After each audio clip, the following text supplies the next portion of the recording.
Hello and welcome to the Tavern United broadcast booth in Portage La Prairie, Manitoba. You're going to be watching the game between Fujisawa and Einarson with Jason Gunlickson and one of the great young curlers in Manitoba, Rob Gordon, on the call tonight. Wow, that was quite the intro there, Jason. Thanks. Pleasure to be here. This should be a really great matchup between two top teams. A final, so playoff berth on the line, and yeah, we're looking to have a good game here. Yeah, both teams have come in with 3-0 records and some real solid wins. Einarson won on the last shot in a tie game coming home, and Fujisawa in probably the game of the tournament against Eve Muirhead in the A semifinal. They traded blows all the way, and a 4 spot in the last end led them to victory. Team Einarson got the hammer here in the first end, and Team Fujisawa went in with their first, and we're seeing a takeout being played by lead Brienne Mayer. Yeah, it looks like both teams are happy to keep it open. They had the option there to nose it and probably stay out of the rings to get a little more offense, but I'm sure they're happy just exchanging hits and going to the second end. That's always a possibility in the first end, is to just play it open, get your footing, and then start going after it in the second end. For Team Fujisawa, we have Yorika Yoshida playing the lead stones, Yumi Suzuki at second. Give me this pronunciation, Bob. You've got it. Shimani Yoshida at third. And Satsuki Fujisawa at skip. Well done. Good job. Oh, we were brushing up on it for the last probably 20 minutes before game time, so hopefully we did it justice with those names there. That's a hit and roll out there for Eureka, and an opportunity here for Einarson to decide whether they want to throw that corner and try and chase a deuce or just go open side. What do you like here, Rob? I think it depends on your team. I typically don't mind going aggressive in the first end, so I like the call for the corner guard, and Brienne did exactly what a good lead should, and it missed the right way, so she didn't throw it just over the hog line. She aired on the heavy side, and that's completely fine. They're still going to get the blank. So yeah, Team Einarson, probably one of the most talked about ladies rinks after the free agent frenzy following last Olympics. They brought Val Sweeting on at third, who's a very fine skip the last two quadrennials, losing 2 Canadian Championship finals, as well as many other big cash wheel wins. They added Shannon Burchard, who filled in at third for Team Jennifer Jones, winning the Scotties last season. And lead Brienne Mayer rounding out the lineup at lead. What do you think about that kind of, as a long-time lead, what do you think about these skips just cutting you right out of the game here? Well, it sure doesn't make me look very valuable, that's for sure. No, I think their experiment has been paying off so far. They've won, I believe, 5 of their first 6 events. Is that, or is it 4 of 5? At least 4, yeah. It's ridiculous, anyway. They're on a great pace right now, regardless. But no, like Jason said, they're all accomplished skips, and it seems to be working so far. I mean, you have to find the right combination. They all have to buy in, and I think that's what you're seeing with this team. I don't think you can throw 4 skips on any team and have it pay off as it has, but this could be a good template going forward for teams to try out. Yeah, really, really nicely said. I could definitely see certain skips joining up into being a disaster. So yeah, nice guard here played by Team Fujisawa. An interesting call by Kerry. What do you think about this just hit and roll the corner? Normally you just see a peel and proceed towards that blank. What do you think about this? I don't love this one, to be honest with you. I think it's very aggressive. I mean, chances are if she makes the roll perfect, it's going to be peeled out anyways, and you're going to be back from square one just blanking the end anyways. I think it's an unnecessary risk, but again, the team has missed it on the proper side. She's hit it thin and rolled out as opposed to nose it and leave a center. So the right side miss from Shannon. Yeah, it's almost like they got 4 skips calling their own game here. They just keep making the safe side miss, and realizing that blank end is a great result when 2 elite teams play, and whoever's got the hammer in that tie game has a pretty big advantage. So exactly, yeah. I remember a situation very similar to that when we were playing together, and we elected to hit and stick on a guard and ended up giving up 2. And that was with the 4-rock rule, so... Do you remember that one against Brady Clark on like sheet 1 at the Oakville? See, this is the amazing thing about Rob. I played a year with him. I just try and block the whole year out, and he remembers every bloody shot. So a lot of fun here. We're probably going to keep it a little bit looser than some of the other broadcasts here with the late night at the tavern. It is packed house here in Portage la Prairie, and there is some fancy drinks, and the drinks are flowing. Lots of noise in the background, unfortunately, but it's a fun place to be out in the Canad Inns in Portage. Yeah, and we got 8 great games out here for the fans to watch. Lots of some playoff implications, some do or dies, and there'll be lots of close line scores, I'm sure. We're going to keep, as they continue to exchange hits in the first end, we're going to keep you updated. As soon as a player marks a score, we'll keep that updated so you don't have to leave your stream at all to know exactly what's happening on all 8 sheets. The match we're going to continue to keep a closer eye on is China versus Cadoran in the other A final. That'll be kind of our second feature game if required.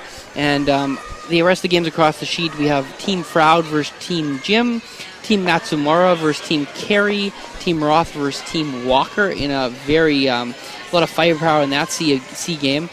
Team Holland, Team Varnes, Team Anderson, Team Kawana, and Team Muirhead versus Team Flurry in a highly anticipated B matchup there on sheet 8. And I don't know if you caught that when you're giving the updates there, but the hit stone that Kerry's team took out actually picked as it was made contact with, so it almost didn't get out of the ring. So there's a good. It's not always as simple as it looks out here. Yeah, we take for granted sometimes a blank's just going to happen, but usually it's a little adventure on the way, and fortunately the pick didn't affect the outcome here at this end. Yeah. So this shot here there needs to be some attention given to this one. Again, if Val noses this rock, it's out of the rings. I doubt that they would come around it, but you certainly could use it as a center guard. So they want to definitely make sure they roll and keep that center open.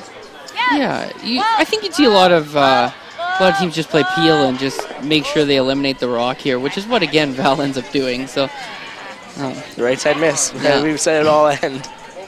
And you know what?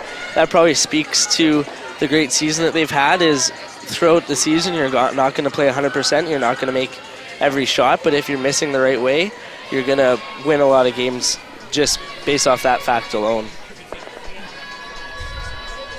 The nice thing for Fujisawa in this end is their team's getting to throw a lot of draws and really get comfortable on the ice. I kind of come in from more of a back-end role, but, as a guy who's played a lot of front-end, did you find that, your players getting those draws and you getting the reps, judging them really could help in the later ends, or did it not matter too much? No, I completely agree. I think that's invaluable to be able to throw majority of draws in the first end as opposed to the team playing more hits. It gives you exactly a better feel heading into the next 7 ends. And, yeah, as a sweeper, like you said, I'm not throwing a lot of those ones, but judging and being able to, break down some new paths and things like that is definitely valuable. Nice draw here into the top of the house. It's maybe sliding just behind the tee line for Fujisawa. This first skip stone is always an opportunity for the skip of the team who will eventually be trying the blank to maybe set up the positioning where they're looking to maybe their favorite spot or something like that, if or which turn they would like to play. Kerry here looks like she just wants to nose, so she's probably really comfortable playing that out turn blank here on her last one. Yeah, exactly. And you could probably speak to that more being a skip, but there are definitely some familiar spots in the ice that people like to throw, and definitely a favorite turn. I know I favor my in turn, and I know for peels you probably favor your out turn as most people would. Okay, we're giving scouting reports now here? What the heck? Sorry, all the competition. If you didn't know that Jason's out turn peel is better than his in turn peel, well, then you probably haven't watched him curl. Thanks, Rob. Appreciate it. A little bit low in a big sweep here, but Kerry Anderson's going to roll out here and give Fujisawa yet another free draw. This will be an interesting decision whether they go to the middle or they try and go to the wing and make this blank tougher. And they're electing to go to the wing, which is again, not a bad call. I wouldn't mind if they would have went to the same spot, just because the way Kerry's rock reacted, she probably isn't feeling 100% great about that throw, and I wouldn't mind seeing her throw that one again if I was Fujisawa. Yeah, maybe kind of make a little bit of a show to show that you're trying to put it in the exact same spot and get her thinking about that blank a little bit. Rob's always good for a little gamesmanship, and no, that's I think a good choice here. This also is a new path though, so it'll be yeah, a bit slower in a new path, but I'm sure, as Jason has said all week, the ice here has been fantastic. We played the men's event last weekend here, and again the ice was top notch. Greg and his crew have done a great job with the ice, and again that one a little slower spot, so she came up a little bit lighter, but the girls dragged it to probably about half in the top 12 there. Kerry coming down here for her final shot, playing the blank. Because that yellow didn't get all the way in the house, the blank's a little easier. Nose or anywhere high side will get her the blank that she's looking for and continue to control this game into the second end.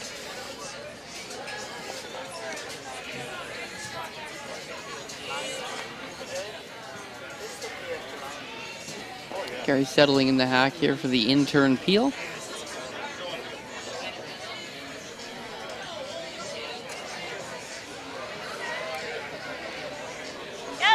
Lots of weight. That's a really good throw. Yeah. Just a clean from Brienne Meyer. And a good blank. Yeah. With that, it's 0-0. Team Anderson will continue with hammer into the second end. We're going to have a very brief break to check out some of the great sponsors of this event, and we'll be back for the second end momentarily. Eat. Meet. Stay. Canad Inn's destination centers are your home for hospitality, with 10 locations in Manitoba and 1 in North Dakota, featuring the finest in accommodations, food and beverage, entertainment, banquet and conference facilities, and so much more. For the best service and best value, your only stop is Canad Inns. Call today at 1-888-33-CANAD or visit us right now at canadinns.com.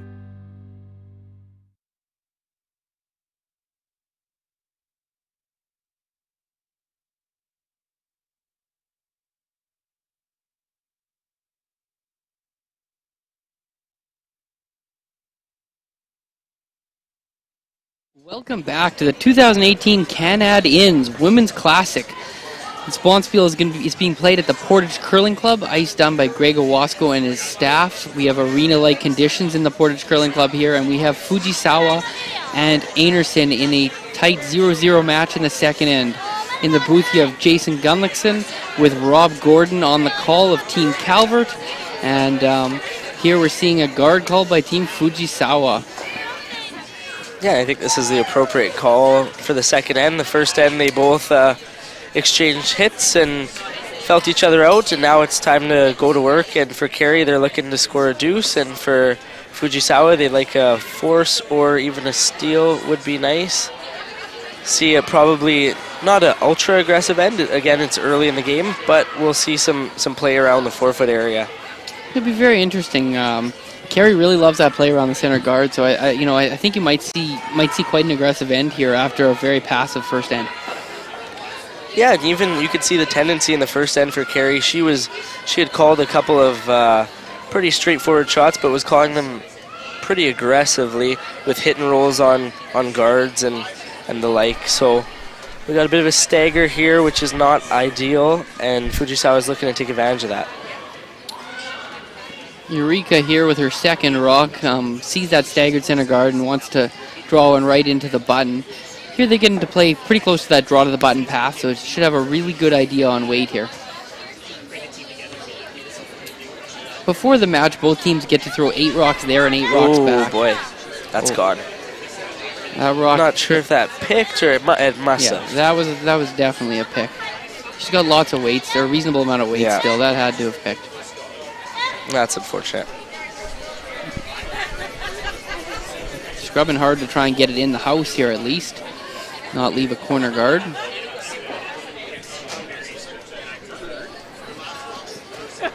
chicken fish. The front three are in a good mood, and when your Team Anderson have been doing this much winning, it's hard not to be in a good mood out here playing the game you love. Okay, line straight. Also. Brienne second here in the first end. Whoa, it's running. Coming in nicely. Yeah, this one's definitely better weight than the first one. Rock, though. 14-3. Again, they don't want this one too deep because it's just going to shrink that scoring area for them. So somewhere half in the 4 foot's perfect. She's slid a little deep, but it's still in a fairly good position above the tee line. Would you say he's kind of got the advantage in this end right now? You know, that's a tricky one because it looks as though blue, but I'd probably say that Fujisawa currently has the advantage just because that rock, again, it slid a little deep, so it's very usable for Fujisawa, and they have that stagger on the center. So this shot is a big one. It'll depend on how this one turns out. Looks a bit wide, a bit heavy.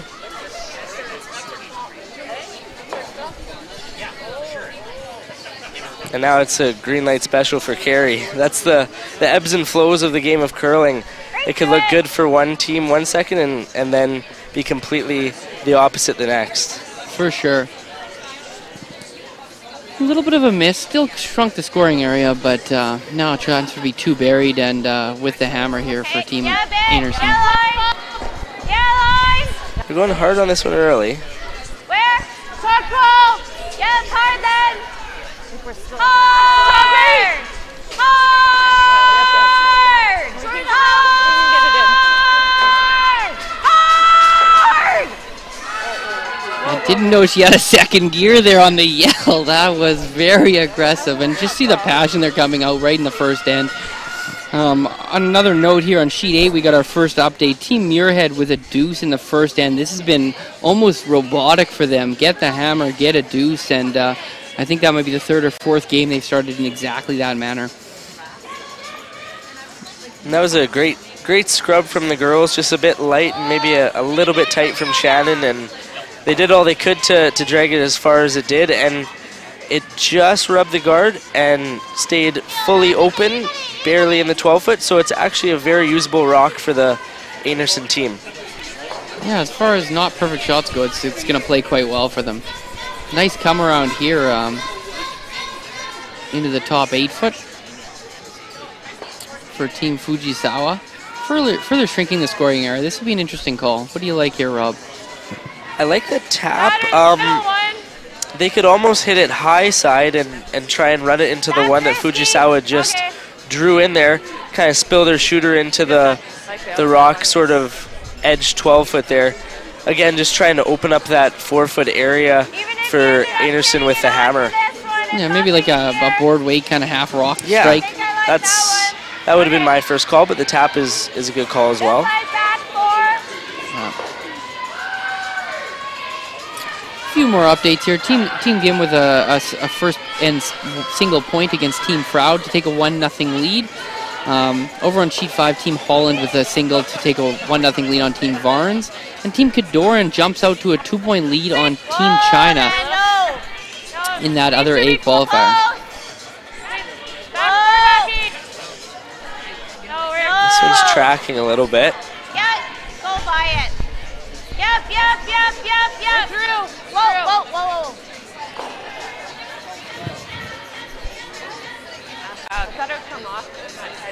So Shannon just upped the weight a little bit from her first one, and it ran quite a bit straighter on her.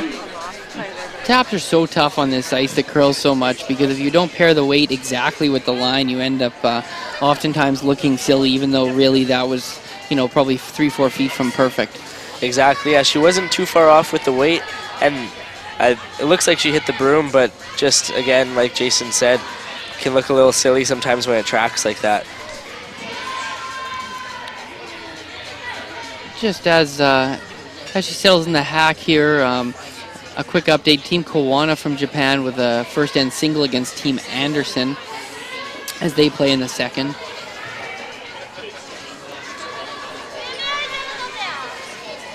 Tricky little shot here now. Rob, do you think they're going to play the straight draw towards the button, or are they playing a little promotion on their top 8-1 here?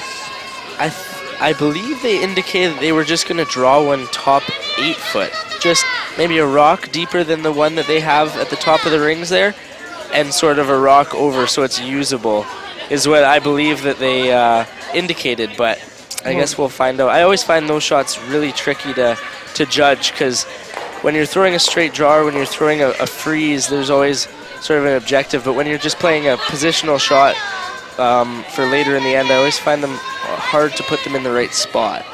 Yeah, I think it's a little, there's just no visual cue. You almost need to keep, have the person in the house keep their broom there so that it helps the sweepers out. Exactly. So this one really curled on them. And did it line it up? Not bad. Not a bad shot, but didn't further the game plan too much on that. It's kind of could be useful, but we're not sure yet. Looks like Kerry's going to play the same shot.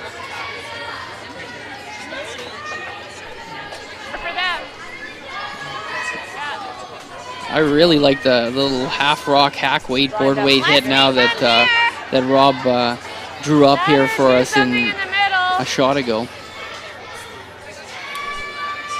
And as you could see down in the hack there, Val was looking from both hacks because she's a lefty actually, so she has a bit of an advantage on a shot where I'll let them speak here.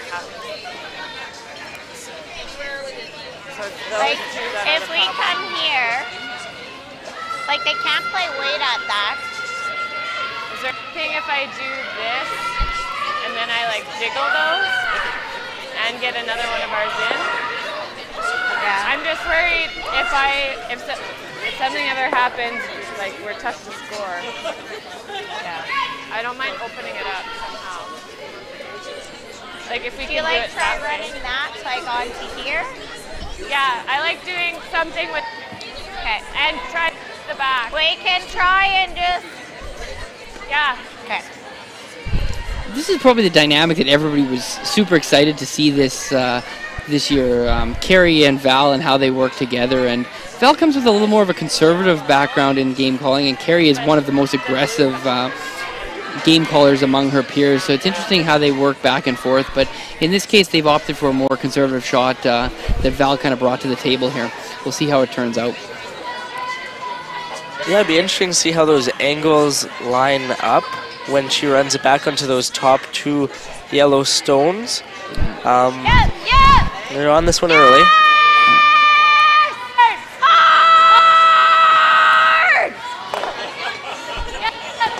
Oh, that is a very good result. Sneaky. Very good result.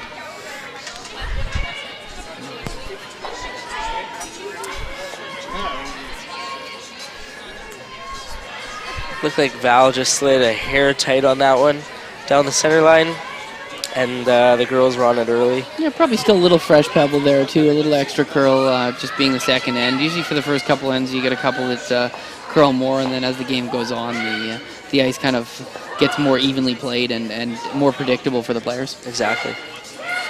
Looks like they're lining up the double here.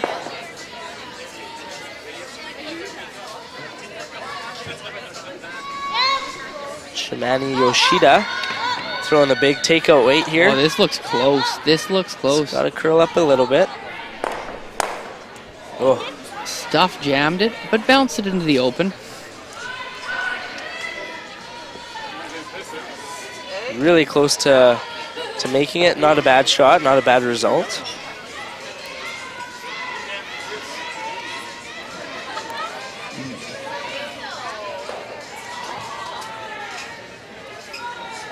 Kerry's just looking at hitting Are you liking here?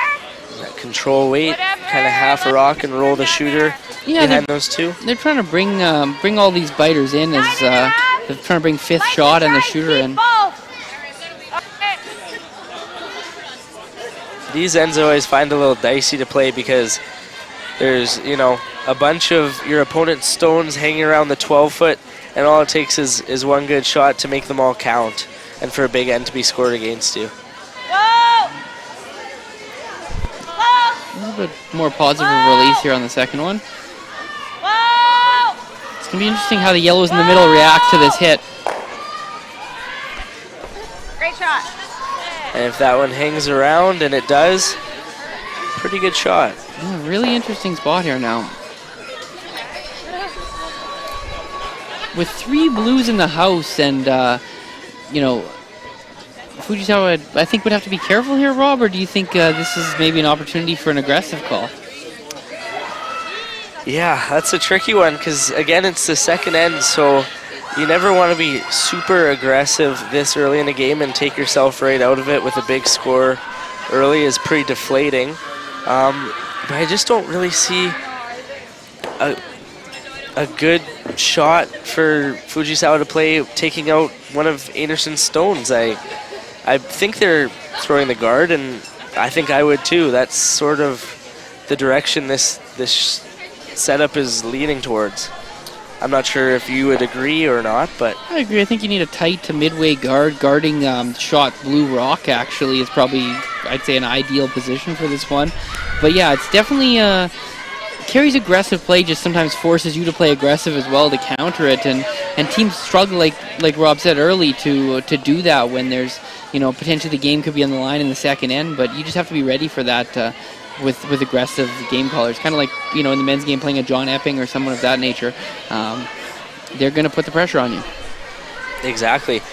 And like you said, you want to guard the blue stone, or even, you know, show a little bit of the blue stone on the center line side. The way the yellow is angled on the blue top 4, you can never eliminate it hitting it on the center line side. The only way they can eliminate that stone is by hitting their blue stone top 12 foot. So that's definitely the one you want to guard, and that is a pretty darn good guard, I'd say. I'd say that's perfect.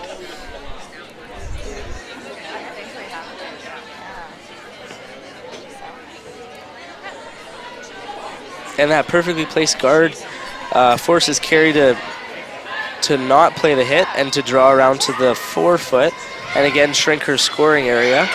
Not an easy shot to put this in a good spot where Fujisawa won't have a freeze after it's come to rest, so we'll see if she can keep it above the tee line. Yeah, this is a draw to the button path probably, so they should be very close on this one. And Kerry Anderson in the hack here with her first of the second end. We're in a 0-0 tie. Team Anderson does have the hammer here in the second end.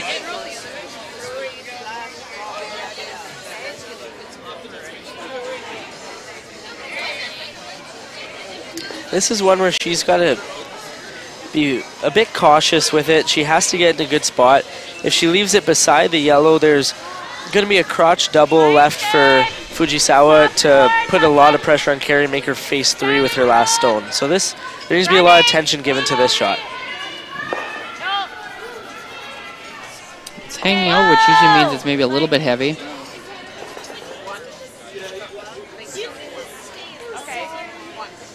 Should sweep. Touch that shot back, which may lead to lying 1, 3, even 4. So still a chance for a big end, but that yellow is pretty locked in there. Yeah, that's going to be a tricky one to eliminate if you're Kerry. We can't really hear too much what they're saying. Rob, what do you see here for options for Team Fujisawa? I personally would probably elect to play the same draw that Kerry just played and try and sink one back 4 foot, stay shot stone. Yeah, I like that call. And then Kerry will probably have the in off her own stone in the 12 foot, but you can't really stop her from playing everything. So you just gotta make it as good as you can, and then it's kind of a hoping game. Yeah, always without the hammer and aggressive end, you kind of hope they don't make a miracle shot at the end against you. That's the kind of shot, though, maybe you would play on this ice as you're familiar playing on Greg's ice last weekend, but is that a shot that's really available on ice that's maybe a little bit straighter? If you're not getting the finish, it's not, because you're trying to come around to stone. Sorry, I'm just a bit under the weather, so I might sound stuffed up or a little bit like that, but No, you're right. If you're playing on ice that doesn't have any finish, to come around a stone that's just nibbling the top forefoot and try and bury it is virtually impossible. So that, again, that's just a testament to the conditions that these top teams are playing on, and it allows you to have a variety of shots and allows for great viewing. I think this is a pretty good option. I'd like it a lot better if they're a fourth shot, but it's an aggressive play, and then it gives them the best chance of a steal, I think, here. I agree. I was eyeing this one up too. I don't know if they can really see enough of it. It's very tricky. They have to paper that top blue. That just took off. And look, see, this is the concern now, because this may have left their top yellow accessible for Kerry, and they'll be the big score that we were talking about a little bit earlier in the end. It's close, though. It might be buried enough. What do you think, Jason? I think that you're terrified as they're throwing it, but the best way to steal one is for them to try and attack that rock. This is a fairly straightforward draw. I don't think they quite have backing, but a draw they just played, a draw to the button path. High chance of making a draw for two here, and I like the draw for two. Yeah, and that's a very good call. Being up two is right where you want to be. It just looks so good, though, doesn't it, to get four? Oh, yeah, there would definitely be some excitement. Yeah, I guess I could play weight at it, but I think two. Or three, I guess. She could spill her one in the forefoot and the yellow and get three, but I think it's too tight to the guard to play that. This is the better call. Okay. Just a quick update on sheet 8 as Kerry gets ready to throw a 1 for Tracy Flurry to trail Eve Muirhead 2-1, playing the third end.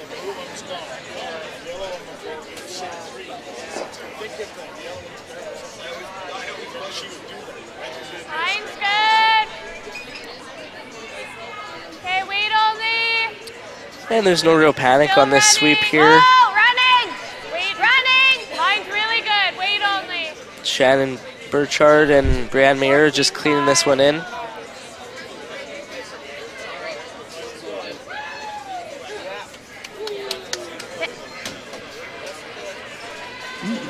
Ooh. Does that slide too far? Our view, it isn't. It would appear that way. Couldn't really see what they indicated. We'll see what they indicate and mark up, but we'll be back here from the Canad Inns Center in Portage for the second end after a very brief break for our sponsors.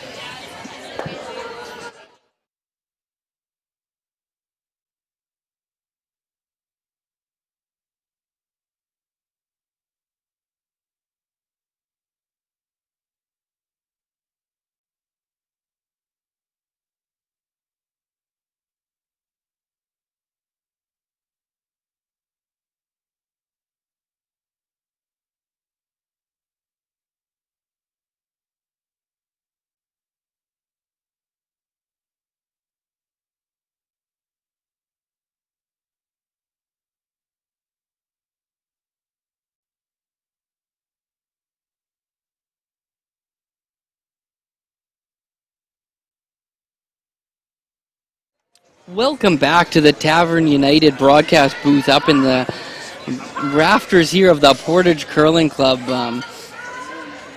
We're here in the third end of play as I believe Team Arlington's up 1-0.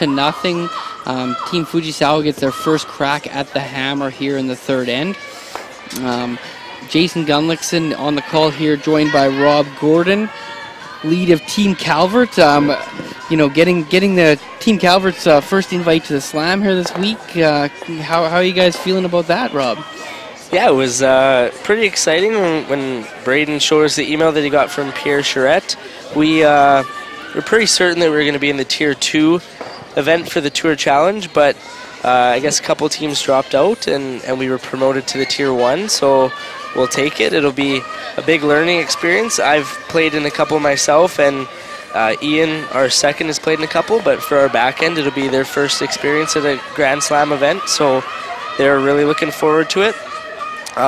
They just announced the pools, I believe, yesterday or the day before, and we got a toughie, but welcome to the Slams. Exactly. Welcome to the Slams, Team Calvert. All the pools are tough in the Slams. There's no no easy games out there, so we'll have to play our best and see what happens. It'll be a fun week, that's for sure. A nice center guard and a nice top house come around here by Team Fujisawa leads to it. Just beautiful aggressive calls from Kerry here again. You know, not a lot of teams would just wrap this around to the T line here and try and put the maximum pressure on the other team at all times. They kind of are playing almost a Jennifer Jones style of curling, I would say. Yeah, there's not a lot of teams in the women's game that play aggressive every end. Like you said, Jennifer Jones kind of set the tone for that, and that's a good sweep there, and a good shot from Brienne. Oh, like make him like that. Why not call him, right? Exactly. Couldn't even walk that down, put in a better spot. Like you're saying, Jason, Jennifer was really one of the first teams that played that aggressive style of curling, where they'd throw corner guards in the first end and ignore opponents' stones in the top of the house. And it really paid off for her, and it seems like it's paying off for this team. Yeah, it's going to be fun, actually. In the next couple of weeks, we're going to see this new retooled Team Anderson playing their first Grand Slam as a unit. Some of them have won Grand Slams on different teams, but it'll be the first time they due to the recalibration of the teams, they missed the Elite 10, but they're going to be in the next 2 Grand Slams, so everyone's going to see them on a national audience, what this team can do, so that should be very excited. Team Fujisawa has had some moderate success in the Grand Slams and has a really high world ranking as well, including a world silver medal, you said, Rob, and a bronze medal at the last Olympics, so quite a resume here for both these teams. Yeah, back in 2016, they took the world by storm and made the final of the World Women's Championship. Who did they play in the final, do you know? Binia Felcher, I believe, from Switzerland who they played in the final. Was that part? Oh. We have 2 of the best coaches in the game up next to us in the broadcast booth. We have JD Lind here coaching, working with the Japan program and coaching Team Fujisawa, and we have Patty Woothridge, who just a dear friend, a wonderful person, and an absolute world-class coach. She's coaching Kerry. This is at least her second, maybe even her third stint with Kerry. Just a mentor to Kerry and really doing a great job with this team, obviously, meshing these different personalities. Exactly, yeah. I'm sure it took a lot of work in the off-season to try and get everyone the right headspace they needed to be in to make this experiment work. And a coach is plays a vital role in something like that. We need a quick shout to that ridiculous softweight double and roll just made here. Putting on a clinic here in the third end, and Fujisawa keeps it open, trying to set up maybe a delayed 2-point score with the option of a blank here in this 1-point game. Exactly, this is a real conservative end, and there's nothing wrong with that. Again, this early in the game. Fujisawa earlier on in the end kind of got a right side miss where they ticked the guard but kind of gave themselves 2 corner guards. So now you can see them utilizing their corner guard and going around it and trying to go to the offense. Yeah, they feel like they're have done a pretty good job of preventing a probable steal, so now they're going to switch gears and try and create a 2 out of it. What do you think of this call? I really like this call. I think this is a no-brainer. Yeah, no, I think you do have to try and score your 2 on the hammer, but I think Fujisawa has really done a good job counterpunching that really aggressive attack from Kerry's team, and then now is trying to set up a 2 in a more controlled environment. And sometimes against teams that play a very aggressive style of curling, you kind of have to do that, where you have to play their game and just try and execute shots. I find typically teams that play defensive against aggressive teams don't tend to do as well.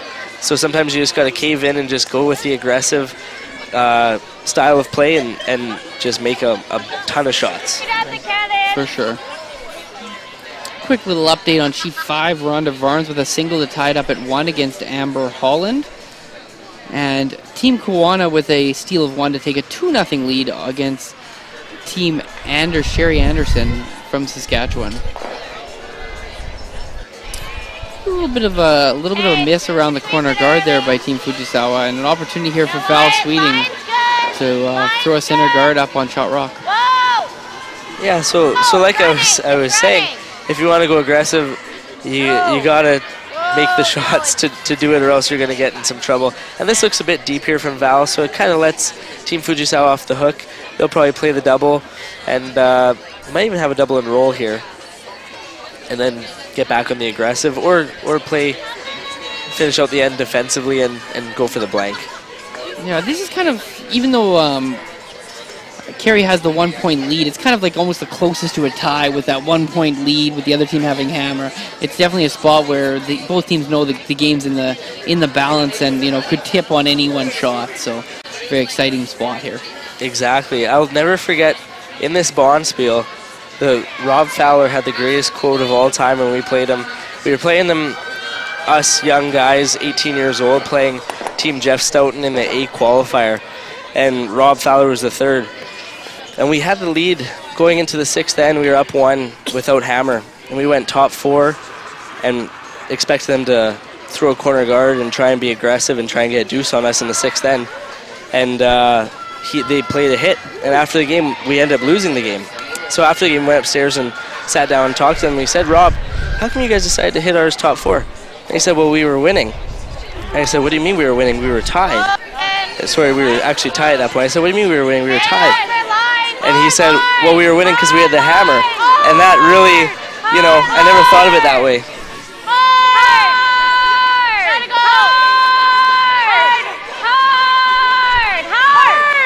Oh, what a sweep. Just the smallest rub on the guard actually gets a better result than if they would have got it clean by. Beautiful draw by Kerry. What do you think about that call to go around the double corner guard without hammer here? Again, like we've been saying for the first 3 ends, very aggressive by Team Anderson. But, there's not many other options. They can't really play a double peel because it just leaves another corner guard. I mean, you probably could have gone open back 4 or something like that and just force Fujisawa into a hit. But I don't hate it, especially if you make it as good as they did. For sure, I agree. I like that back 4 center call as a defensive call, but that's not what we're going to see out of Kerry, so let's not even think about it. A good opportunity here to weld on the corner and set up a little skips deuce here for Fujisawa.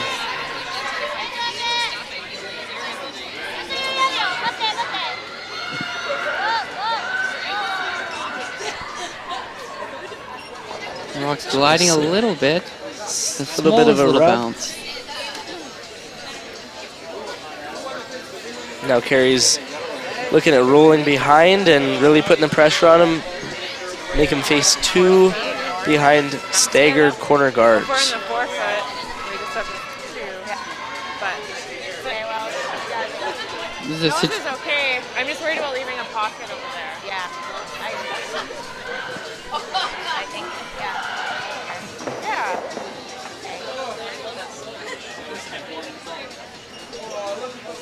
I think so. I just gotta make sure to stay on the forefoot. Yeah. That's a really well thought out shot call, I would say. First indication was to roll behind the corner guards, but could have left a pocket.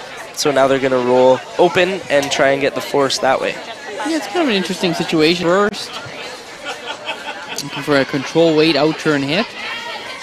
Yes! Hard for nose! Yes! Hard! Hard! Yes! Hard! Hard!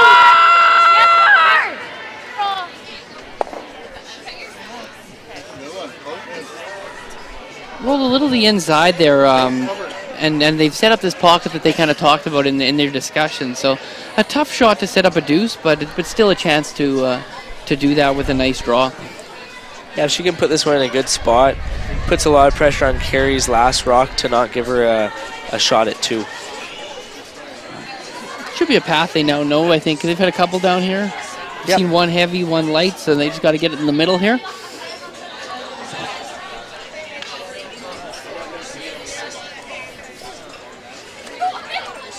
This team's been in the same formation here for a little while, so the sweepers probably have seen an absolute ton of rocks from the thrower here. So we'll be able to tell right away by the sweeper's body position where this rock's going to stop.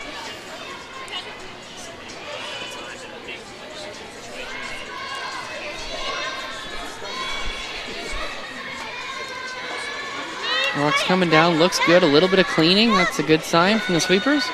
There it starts to go. Starts to curl a bit. She's on it. You gotta hold the line.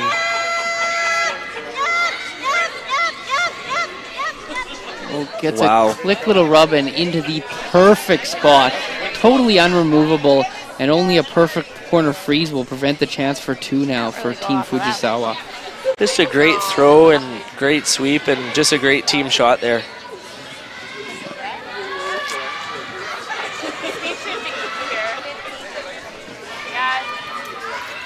Very tough to put this rock in a place where there's not an option for 2, correct?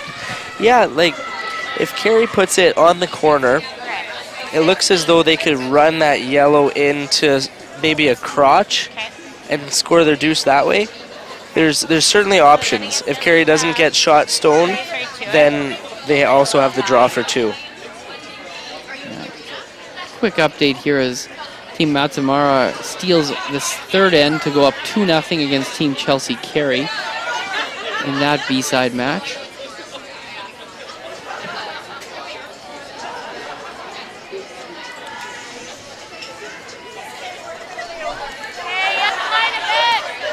Sweepers are on this one early.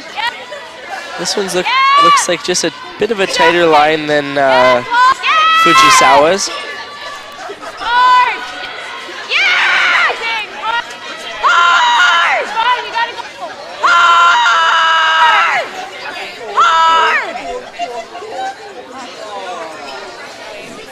You just see the passion in Kerry today. She is fired up for this match, almost as fired up as Rob and I are on the booth here to watch this fantastic curling from the Portage Curling Club.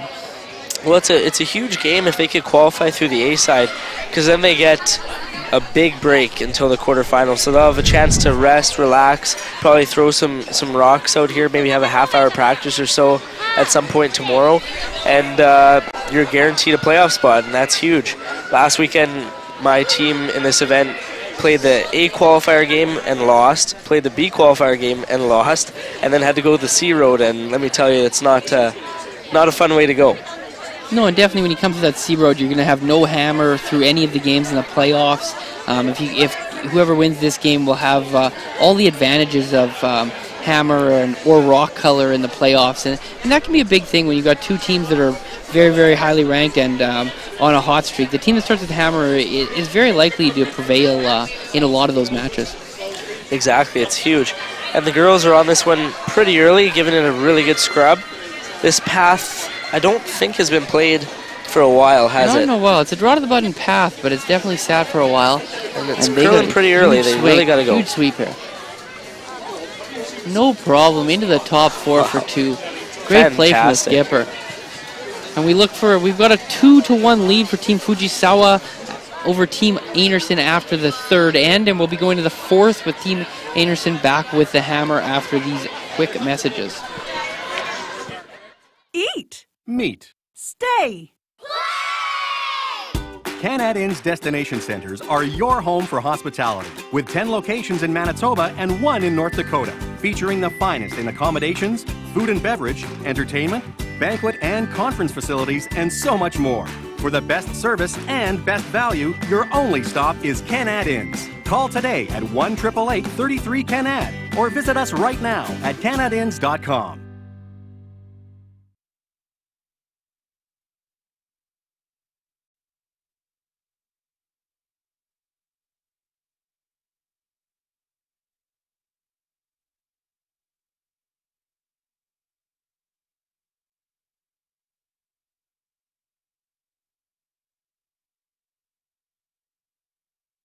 Back to the Canad Inn's Women's Classic here with we've got treating to a fantastic match between Team Fujisawa and Team Anderson.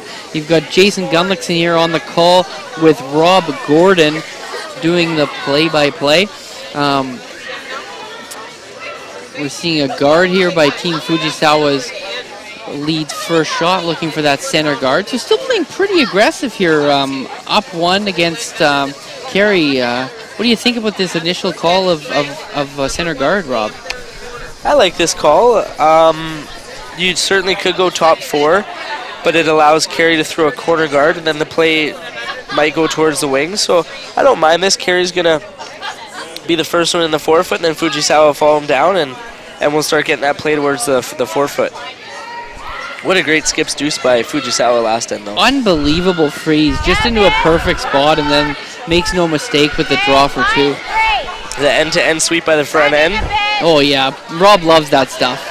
We once went to Korea when we were playing together, and the Korean athletes practice for 4 to 6 hours a day in the same curling club, so they're just unbelievable on their ice. It's absolutely ridiculous. And one of Rob and I's goals, we were kind of joking about it, is like, how could we ever win a draw to the button on ice that they practice on 6 hours a day? But Rob takes great pride in his judging and his sweeping, and we continuously put it on the pin game after game, and took all the first end hammers against them. A lot of fun, and always quick to tell you how great the front end was when the skips make those big shots.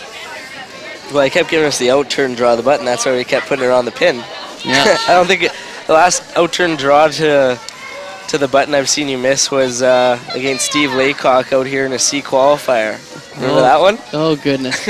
And yeah, Rob's scarring me right now, but we see a beautiful draw made by Brienne Mayer, and quickly Team Japan looks to apply the freeze as Rob suggested and close that scoring area, and they make a pretty good freeze, a small chap, but does the trick and starts to shrink that area right away. Got to get a few updates in here. Team Froud over on sheet 1 answers with a single to tie it 1-1 after 2. One of the great Twitter handles, proud to be Froud, absolutely hilarious. On sheet 3, Team Nina Roth with a steal to take a 2-0 lead early on Team Laura Walker. Over on sheet 7, another steal for Team Kawana to take a 3-0 lead on Sherry Anderson. And one of the big matches here on sheet 8, I know Rob will be paying close attention. Team Flurry with a steal of 2 to take a 3-2 lead on Eve Muirhead. Playing the 4th end, Muirhead has the hammer there. Small tap, no. These are back-to-back stones that just ran a little bit straighter on the teams out here, so That's okay. we'll have to watch to see if that path's just straightening out a little bit. Beautiful result though, eh? Kind of a sneaky good result. Sneaky. What do you see here? You know, like we just said, kind of a sneaky result for Team Anderson. I wouldn't mind following that path and trying to chap. Yes, exactly, just like that. I like that call. Satsuki. See, I would be switching the out turn here and just trying to weld one on the button, but yeah, you know, definitely do that too. That path could be tricky, so it kind of probably depends on what they know, and this they definitely know. So I don't think either is a wrong call. Again, it's just about shrinking that forefoot area, trying to get the right angles, and then really hammer it home later in the end. Yeah, they did a great job of that actually in the second end. You know, a couple unfortunate misses by both skips, but definitely the game plan was well executed from Team Fujisawa. This shot looks like a beauty here. I think she's going to make the call I was looking for at the other turn, actually. Right to the blue shot stone. Beautiful draw around the guards. And what we're seeing here is this is how teams get to an A qualifier game. And like we said, how Anderson has been so good all season is both teams are missing the correct way. So that was not really quite the intended shot call, but it's in a very usable position. She threw the right weight. It over-curled a little bit, but it's very usable. Now, when your misses are indistinguishable from your makes, you're going to win a lot of curling games. Now try and like chase it with the shooter. A tough shot, tough situation for Kerry here. We gotta make sure we kick this guy out. I think people who are more defensive might just go up and rip that center guard here right now, but they haven't even talked about that concept. What do you think about that, Rob? I like that call, actually. I don't think really the angles aren't looking good for them, but we'll see what Val has to say. Kicking this one out to here. Yeah, I like keeping both it like 3 to 1 or 2. Yeah, this is a little bit. I didn't know if we could, like remove that one and leave a good angle. Like, do you think with a 10, it should spin off enough, Yeah, right? I don't think we kill the one. No. Our one. Yeah. We kill theirs. I think with a 10, hit it a hair high. Or nose. Yeah. This result, they're going to try and jiggle things around. Could be a very interesting result. Shannon Burchard here, the second in the half.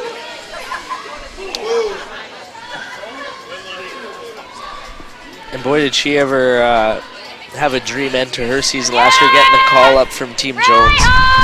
Unbelievable opportunity.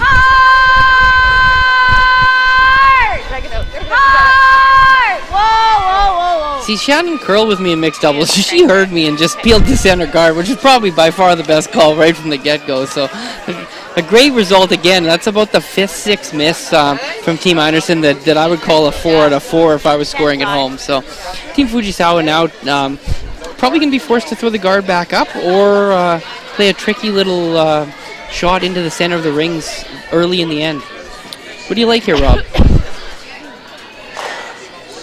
At this point, yeah, they could throw that guard back up. I don't think that guard was in a bad spot at all for them. They could almost play the same shot that Team Anderson was playing, but throw peel weight at it, and I think you get rid of both blues and, you know, go for the blank or a cheap force this end with no guards in play and move on to the 5th if they really wanted to. Yeah, I kind of love both those calls. We could maybe make the double 2 different ways. I mean, you could make it on the nose on the high blue with the peel weight, or you could potentially kind of make it with a crotch hit there and use the top 4 yellow to kind of create a double. But either way, getting rid of both blues probably a pretty good decision. And this Fujisawa team, team is hilarious. They are not very tall athletes or have a ton of mass to them, but they just throw absolute rockets with huge smiles on their face. It's honestly one of the most entertaining things you can watch in all of curling. Yeah, they're pretty infectious to watch. They won the crowd over, like I said, in 2016. Everyone was cheering for them in that final there. But yeah, I think I would elect to play that double, and if you get a blank, it's mission accomplished. You go at the halfway point of the game up 2-1. You've started the game without hammer and you're winning. So I think that would be my shot preferably. But there are certainly other calls you can play. This is an aggressive one. Yeah. Just a quick update here before the next rock's thrown. Team Varnes with a steal of 3 to take a 4-1 lead over Amber Holland on sheet 5 here. Also Team Jim with a single point to take a 2-1 lead after 3 against Team Froud.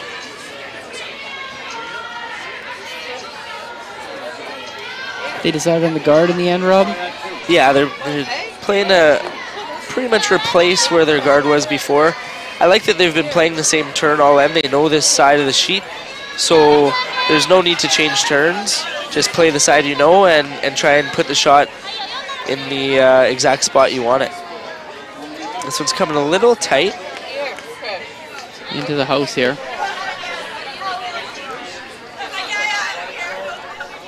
We get inside. You like the same shot? Yeah.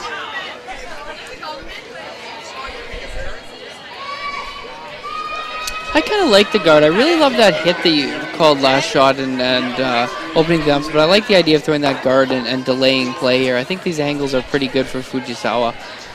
Yeah, and the miss to be top 12 actually isn't that bad. The most important part of that shot was the line, so they got the line correct. Whoa! Roll the shooter. Good. Great shot. That's probably a good weight in the end. Real nice execution there by second Shannon Burchard with her second rock. Give a great player 2 chances at it, and they're going to make it. What do you see here, Rob? Definitely some interesting options. Yeah, I kind of like the shot they're calling. They're calling to nose it. Is that, I believe, is that what they indicated, or are they? I think that's what they're looking at. Is either it's just the hit and stick on shot rock, which is it's hard to be a bad call ever to just try and lie to without hammer, but. What do you think about the double on the other side of the sheet and, you know, or a hit and roll on, I was on looking the at other that foot? one as well, yeah. The one that's just nibbling the top 4 foot and just rolling over to the one in the 12 foot would not be a bad shot either. The thing about this one is if they roll underneath their center one top 4 foot, it looks on paper like a good shot, but all 3 of those yellows could go, and then you'd be looking at a couple blues in the rings, and that's something you never want to be looking at. This is hanging here. Needs a lot of curl late, but it does warp in there, and going to be a perfectly executed shot. Yeah, and that's just a testament to the weight that she threw. She didn't overthrow it. It looked to be about just board weight. So even though it was hanging halfway down the sheet of ice, it allowed it to have time to curl, and it was a very well executed shot. Quick update, Team China bounces back with a deuce and then a steal of 1 to go up 3-2, playing the 4th end against Team Kadoran. Roll in a hair, that's not bad.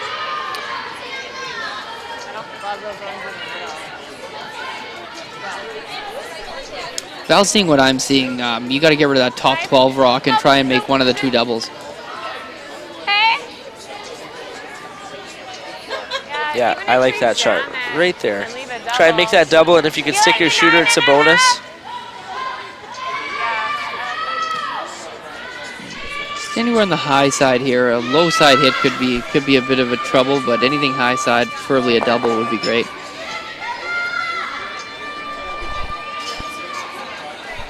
This is one of those ends, one of those situations where you're just piling rocks up, and then hoping that your skip can make.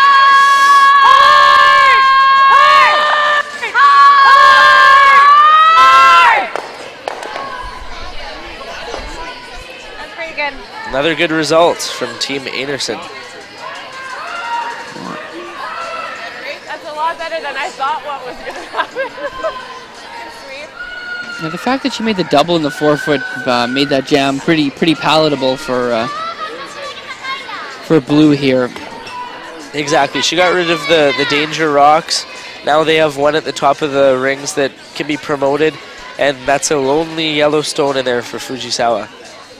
Yeah, and really no great place to roll this hit on shot rock, I would say. No, I think you're always giving Anderson a double right back. What do you think about these pink gloves here from the skipper from Japan? What's your thoughts on that style, Rob? I like it. It's very fashion forward. I think we need a bit more color in the game. Huge fan. Huge fan. That's aggressive. I think I might ask her after the game where she got those. Oh yeah, you would look good in a pair of those, I think. Well, eh? I think so. There's not much I don't look good in, Jason. Oh, fair enough, fair enough. Glad we don't have any broadcast booth pictures here. Rob can pretend he's a beautiful man behind the mic all day long. What's that? They have a voice for or a face for radio? That's me. This day, face for streaming, they say now. You know, with this new internet. This is fantastic that that CBC has put this on, and that we get hours of streamed curling coverage. It's not always on TV, so to be able to hop on YouTube and watch a game is fantastic. Big weight here coming from the Japanese team, looking for a nice thick hit and a double here. Makes it, but slides through with the shooter, and I think a pretty solid result. Pretty good shot, yeah. I don't know if there's a way that Kerry can eliminate that yellow stone, and she probably could roll in, I would say. Yeah, she needs to put a lot of weight to do that, but it's very important that she eliminates the yellow stone. If she would just remove her own here, Fujisawa would be able to switch gears into an offensive situation with a guard. Val Sweeting second here in the 4th end.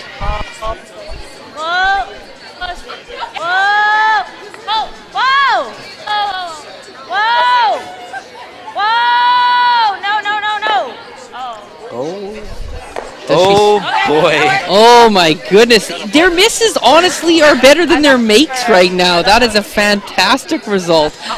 Leaving 2 biters and forcing Fujisawa to chase out into the wing here. Just a great result. And one as Team Japan is just shaking their heads. They, playing so fantastic, finally looked like they were going to have an opportunity, and now they could end up with a cheap deuce here.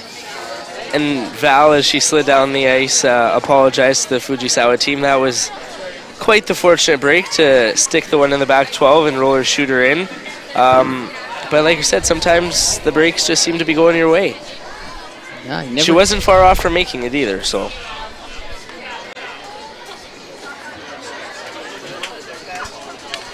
As Satsuki gets into the hack here, we'll do a quick update from Sheet 2 where Matsumura has stolen 3 more to take a 5-0 lead against Team Kerry, playing the 5th end of that matchup.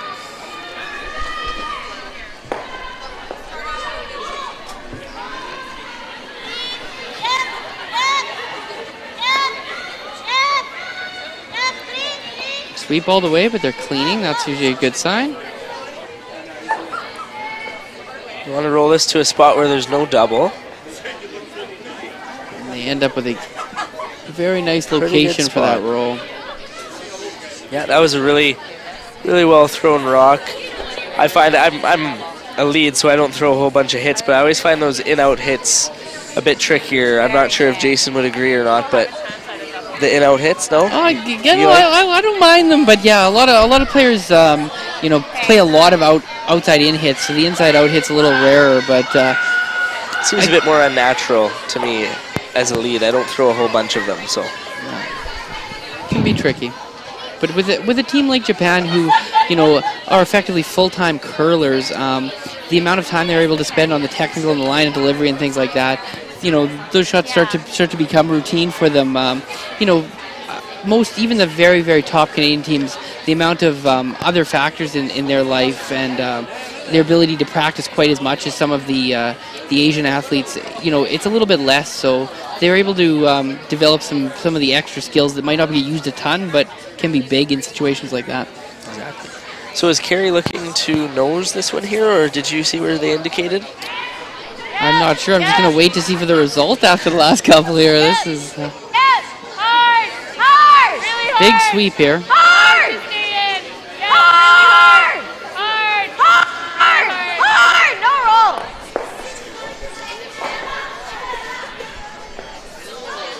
Sneaky little roll again.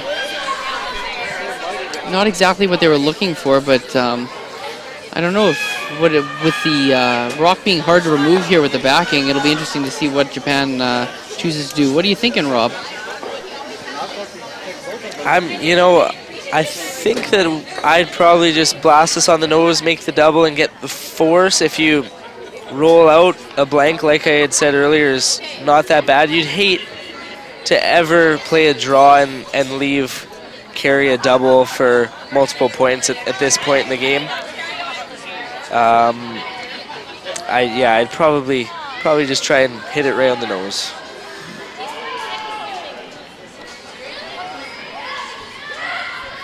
I think that's what the team looking like they're going to plan to do.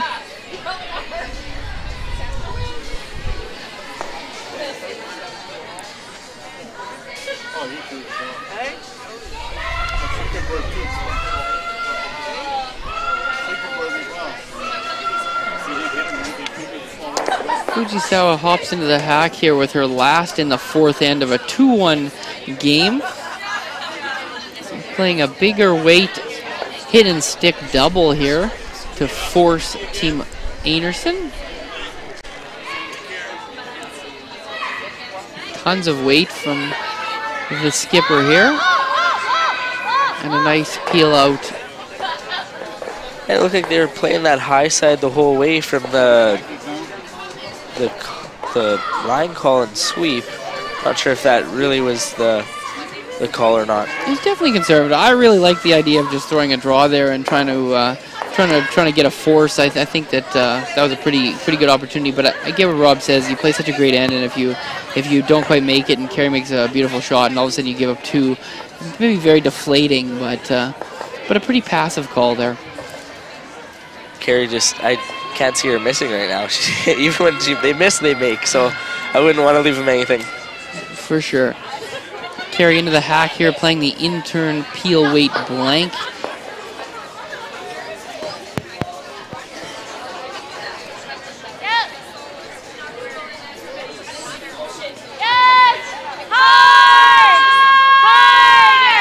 Big scrub here.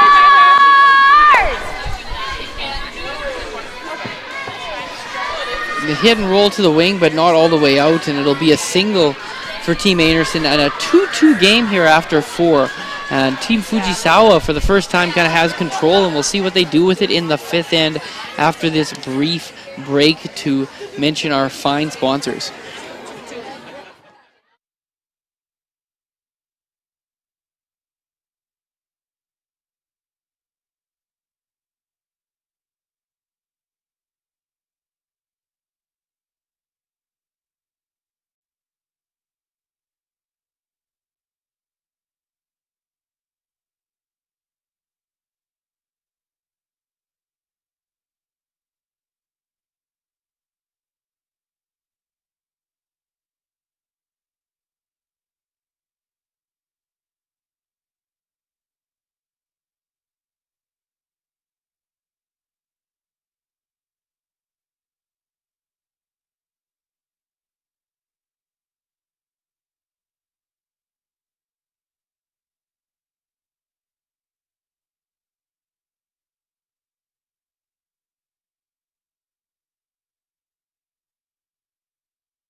Welcome back to the Tavern United broadcast booth here in the Canad Inn Center in Portage La Prairie. We're in the Portage Prairie Curling Club, Canad Inn's hotel. We got some restaurants, even a fitness center. We got it all here as the teams don't even have to leave the venue if they don't want to all week here. And we have a fantastic A-side final between Team Anderson and Team Fujisawa, 2-2 playing the 5th end. Jason Gunlickson on the call with my good buddy, former teammate, and friend who doesn't mind giving me the odd jab, Rob Gordon here. Yeah, because I know you could take it, and you give it out just as good as I do. So me and Jason played a season together 2 years ago and had some pretty good success. It was a lot of fun. His team that he's on now is one of the top teams in the world, and how do you feel about your team's chances this year in some of the Grand Slam events, some of the bigger events? How about Omaha? Omaha? Tell us about that. Holy crow, Nebraska. We were lucky enough to be chosen to be the Canadian rep at the 2nd World Cup of Curling, a new event being put on by the World Curling Federation, and we're very excited for that honor and to go compete versus some of the best teams from other countries in the world. Here we see a center guard called by Kerry, which is absolutely no surprise. Team Fujisawa decided to come around top house and came up slightly light and kind of is acting as a double center guard, so not exactly what they're looking for. So this is a similar setup that we saw a couple ends ago, and Brienne put it in a perfect spot.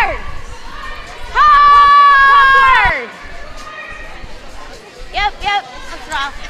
Yep. This one not quite the same. They needed the mop this end here, a little extra speed for the leads. So Rob, what do you think about the mop? Oftentimes in championship play at the halfway point, the mops will go up and down the ice and then to clean the debris off the ice. But do you find that sometimes changes the speed of the ice, or does it leave it the same? I do. It definitely gets a little bit quicker after the 5th end break, and I don't know whether it's the granola bar that you just pounded back or if you got a little bit more energy, but I always seem, typically I throw my first one probably back 4 anyway, so after the mop it's back 8, back 12. It gets a little bit slicker after the mop. What are your thoughts on them changing, instead of mopping in between ends, they just mop before the skips rocks? Add some difficulty for the skippers instead of the leads. What do you think about that? Wow, your job's pretty easy, exactly. So something a little more difficult for you guys would go a long way into humbling some of these skippers out here. Oh goodness, there we go. A nice little tap split being played by Food. This is a creative call. I really like this Love call. It. Yeah, and perfectly executed as well. That was a great shot. Great shot by Team Fujisawa there. Yeah, if you're going to make a half miss on your first one, make a 2-shot, 2-for-1 special on your second, and effectively they've got both rocks in a perfect situation. Kerry's going to go chase the outside one here, realizing she can get back to those center guards later. We see Shannon Burchard using a tuck slide here with the foot not flat on the ice and able to create a lot of power and usually an accurate hitting technique. Rob, what do you think about the tuck slide and its progression around the world? Do you think we're going to start seeing that be more of the norm, or is it a Manitoba-only tradition? Well, I personally slide tuck myself. I know you do as well. I prefer it. I can see people, even though they don't call themselves tuck, there's a lot of flat-footers that get up on their toe when they're throwing hits. I know Mark Kennedy is, I would classify him as tuck. He's up on his toe pretty good. Nicodine, exactly. It's almost like these guys realize that it's the way even from the North Manitoba, eh? Is that what you're seeing or no? There probably are some benefits to it, especially in the hitting department. Nicodine is a great example because he kind of has two completely different deliveries, which is very uncommon for curlers. He puts the broom on his back and is traditional flat foot when he throws draws, and he's more up on his toe with the broom on the ice when he throws hits. So I think that's a great indicator of which is the preferred method for either type of shot. Well, really great ideas being brought across here by Rob. Very interesting stuff. Yumi Suzuki with a beautiful draw to the open side to replace that rock that Team Anderson had just hit and rolled out on. And that looks like a straightforward shot, as it's just draw to the open side, but it again needs a bit of attention, because if she left that higher in the house, this hit and roll here played by Shannon could be in a really good position. Now she can only roll to the back forefoot. So to get it behind the tee line like that and leave room for a couple rocks is just smart thinking by Fujisawa. Yeah, again, those are the little details that we can really see are just happen by really well-coached teams. Teams that kind of go out there with maybe a little bit less of a plan. Those are the small details that maybe they don't execute as well. But when compounded over a game, this is why these two teams you can see in the A final here. Yeah, the misses are so minuscule now, and every game comes down to an inch here or there. So you want to make sure you're getting your rocks in the best positions possible. There's trying to hit and stick here, and this is again a shot that looks very straightforward, but needs quite a bit of attention. So this one has to curl up a little bit. It's going to be close here whether it hangs on or not. The spin. And it does not. It's just out. Opportunity now to use those centers for Team Anderson. Quick update we'll throw in here on sheet 8. Muirhead is forced to 1 and a 3-3 tie. Flurry has hammer in the 5th end. That's a big matchup there. Team Kawana on the steel train with a 4-0 lead now on Team Sherry Anderson. And Team Kedoran with a single to tie it up at 3. Team China has the hammer in the 5th end of that one. That's another game with big playoff implications, as that's the other A qualifier. So we'll be keeping close attention to that one. A little bit of room here, but the weight looks good, and trying to get it to hook in behind the center guard.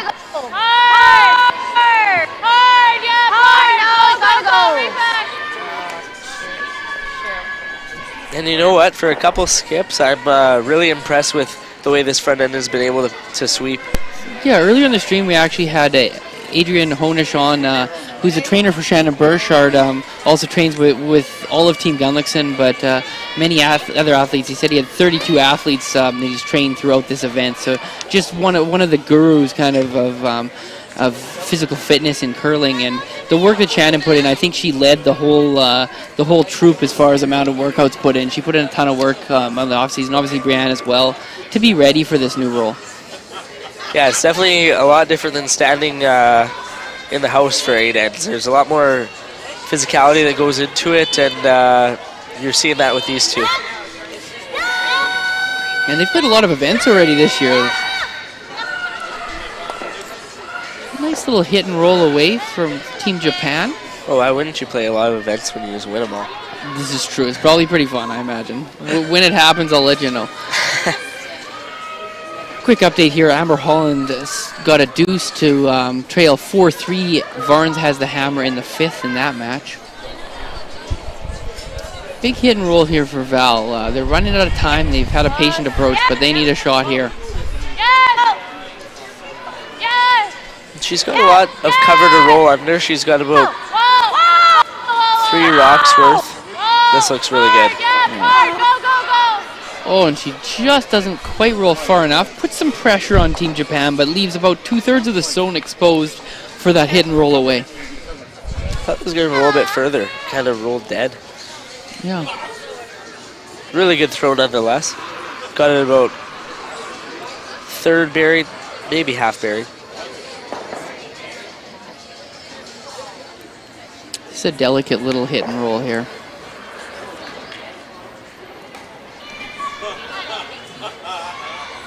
Very sharp release. Looks like it's going to be floating out. This one just not going to come back, I don't think.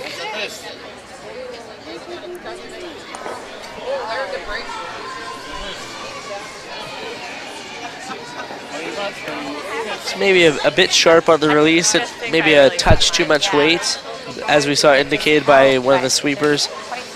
And just didn't curl up for her. That patient approach is that's the payoff there. They got a decent roll and then the miss here by Japan. So now Kerry's got to tap one into kind of behind those massive guards and really make a rock that can't be removed. Now, would you want to tap this right on the nose, or would you want to maybe cross it a hair? I think there's two different shots. They could go with like a hit about 1/3 of it, even 1/4 of it, and get the shooter to kind of get out of dodge so there's no double, or they could try and get just low, like you say, and kind of create a good old-fashioned Christmas tree there behind the center guard. I had to get that in once on the broadcast. It appears they're trying that Christmas tree cross the face slightly on the tap here. So are you thinking like and I like that call. 15-5? Yeah. The only reason I like the other one is you stay farther away from that center guard, because if you ever opened your shot rock up, you'd feel a little bit silly as you bring 3 into play. Kerry Anderson with their first here in the 5th end. Beautiful opportunity to put some massive pressure on Team Japan. The girls are working this one early. Looks pretty close. They're rubbing it. Whoa. Leaves her shot rock very well guarded. What do you think about that as a call almost? The guard? Yeah. I don't hate it.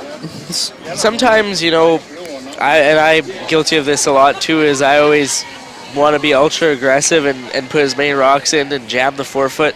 But, you know, sometimes putting up a guard and cutting off a line to the button is the right call. And that resulted in a pretty good, like, what's Fujisawa doing now? They're just trying to draw around to the forefoot. Yeah, they got to play a blue Or they run play back. a run back, yeah. And then Anderson gets the chance to just wrap another one around. So, no, this is a great result. Again, this has been the theme for, I'd say, right from the first, and Rob called it. The theme is that this Anderson team, is when they're missing, they're getting great results. And if you continuously are able to do that, you're going to win a lot of curling games. And that's basically what we've seen every end here.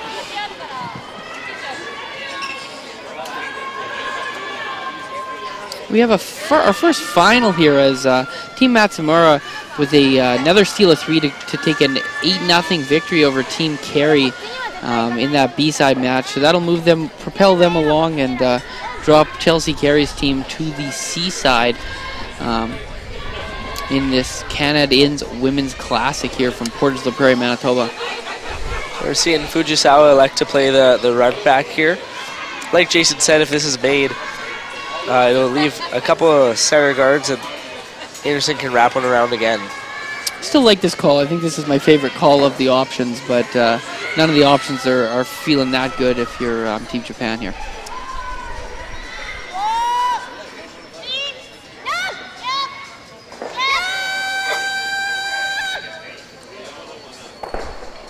Fantastic shot. Great line call, too. They probably audibled a little bit there and made an absolutely great shot. That is the positive. We get to see that big weight hit from Team Fujisawa, which is one of the more entertaining things we're going to see on the stream this weekend. Yeah, just like Jason said, when you're playing a run back like that, you have two options, whether she nosed it and made it the straight back way or a little bit high and cross the face like she did. There's a bit of room for error. Great opportunity here to force even potentially steal for Kerry Anderson. I think she'll need a little bit more weight than she had on her last one. It looked just a little bit light. Yeah, even back 8 foot here does the job often, so just got to get it buried behind the wall.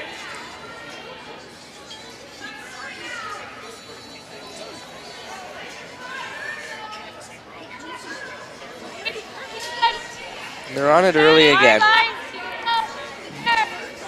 Line looks good though. Line's great. Yeah. I'm taking a look. It looks good now. Okay. Brienne, you gotta go a bit hard, Brienne. Whoa. That's an ideal spot for Team Anderson. Yeah. Very hard shot for one now for Team Fujisawa. Really well managed rock by the team. They got on it early because they may have thought it was a little light, and then halfway down the sheet looked up and realized the speed was good, line was good, and got it to curl in there nicely. We saw at the end the sweeper on the right side be sweeping only, and what's the purpose of that, Rob? So the theory is that your push stroke is stronger than your pull stroke. So the sweeper on the side that is pushing away from the stone is going to have more of an effect. So on a shot like that, for example, Shannon would be strongest, her strongest side would be keeping the rock straighter, whereas Brienne would, her strongest side would be actually making the rock maybe curl a bit more, finish up maybe around the garter as the rock comes to stop. So when they realized that the line was a bit wide, they got Brienne to sweep it, and she just got to curl in there nicely. They're going for the dig here for a 2-point end. This is a very high degree of difficulty shot here. And this rock is actually over buried, so it'll need some curling past the guard to be able to make enough contact on this rock to get it out of play. Did you like this call, Rob? I think it's very difficult. Don't love it when you're in control like this. A steal wouldn't be great. She's close here. It's warping towards the guard. Now you got to make sure it's not a steal of 2. And they do. Okay, so crisis averted there. Only a steal of 1. That they can manage that. They have hammer in the even end, so it's not all bad. I think, you know, that was a very difficult shot. The cold draw to the pin is also a very difficult shot. The risk reward wasn't too bad, so I didn't hate it, to be honest with you. Yeah, not sure how you felt. I like that. I like that. I mean, you could have just played it more for 1. But anyway, we've got a 3-2 game here after 5.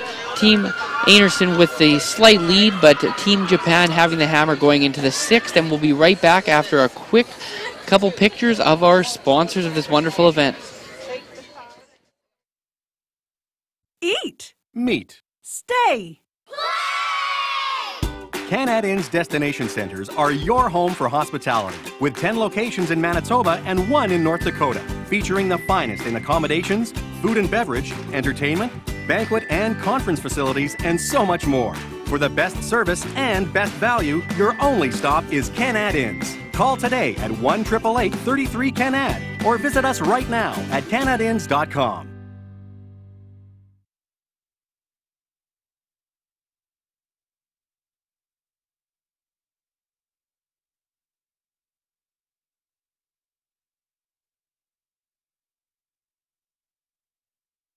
Welcome back to the Canad Inns Women's Classic here. We're coming down the stretch in the 6th end. We've got Team Anderson with a 3-2 lead over Team Fujisawa from Japan. Team Brienne here with her first rock, going for top 4, but coming up in the top of the house. And quickly, Team Fujisawa is going to elect for the corner guard. One of the most conservative calls we've seen from Kerry here, trying to come in here with the first shot. What do you think about that, Rob? Yeah, it's probably a bit of scoreboard management, knowing that your opponent wants to score in the 6th end, so will most likely not hit the rock even if it is top 4. And I think if they did hit, Kerry would be fairly happy to exchange hits. So I think they're just kind of rolling the dice and expecting Fujisawa to throw the corner guard. So they might as well put a good one in their top 4 before they throw the center guard. Yeah, nicely made corner guard here from Fujisawa. So just getting back to that last shot of the 5th end, a very hard shot. Looked like a close shot. Like would have needed an all-world result to get 2. Would there have been an option, Rob, of maybe playing a little bit less weight and trying to kind of play the same shot, but with the intention of scoring a single point?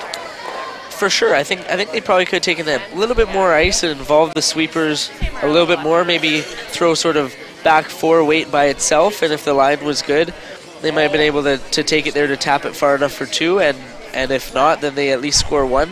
A steal in that situation, like I said, it's not the end of the world, but after having control of the game, it feels like a bit of a letdown. Especially as they had a 2 set up most of the end there, but a chance to bounce back with a 5-rock free guard zone, a nice corner placed, and we'll see how N6 takes shape. Beautiful pair there by the Brienne and Mayer, the lead for Team Anderson. Yeah, it looks like they're trying that little backline split again that they played last end so successfully. We're going to call this a Lauren Gray shot here, as not only is she making kicks for Team Muirhead, she's also on the cover of the new, soon-to-be released or just released women's curling calendar that's going to be raising a ton of money for 12 different charities around the world.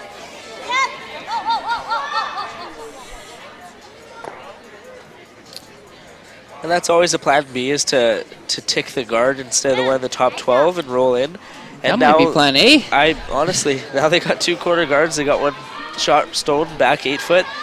Again, the shots that they haven't called have turned out phenomenal for both teams this game. I love that shot and the result, and I question whether here now Kerry should just throw a center guard up again and you know, to continue to clog with that double corners. Maybe clogging the middle might be a good play, but they're gonna chase out in the wing, and it's hard to question somebody who's on a 4-event winning streak or something ridiculous of that nature. Yeah, I agree. The thing about this chase here is now they allow Fujisawa to go around their corner guard that they threw up. So interesting call, definitely not wrong. Again, one of the more conservative calls we've seen this team play. Yeah, I don't know what happened in the team meeting, but and this between ends, but definitely a little bit of a different look coming from Kerry. I mean, it makes sense based on the scoreboard, but just you were used to seeing pedal to the metal all the time, and this is something a little different. Fujisawa being very patient, playing the hit here. I really like, because they have the double corners, I think this is a really great approach. A blank is not the end of the world here in 6, even though an end you normally want to score in.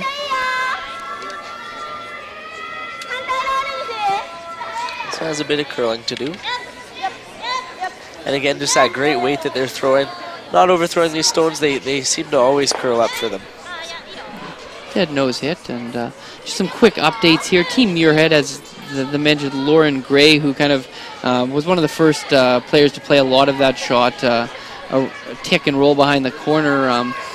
They get steal of 1 to go up 4-3 on Team Flurry.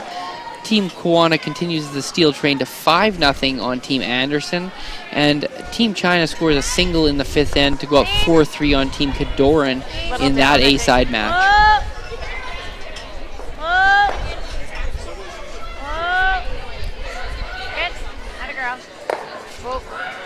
Very nice. And this is just very patient curling from both teams. Both teams just trying to exchange nose hits and keep control of that center of the house. One more update here with Team Roth with a nice deuce in the 5th end to go up 4-1 over Team Walker. Again, the defending champ and one of the top-ranked teams in the world here in Roth and Laura Walker as well, with a really high-ranked squad. Both be battling the sea early here. It'll be interesting to see who comes through and whether they make a deep run after a tough early seaside game.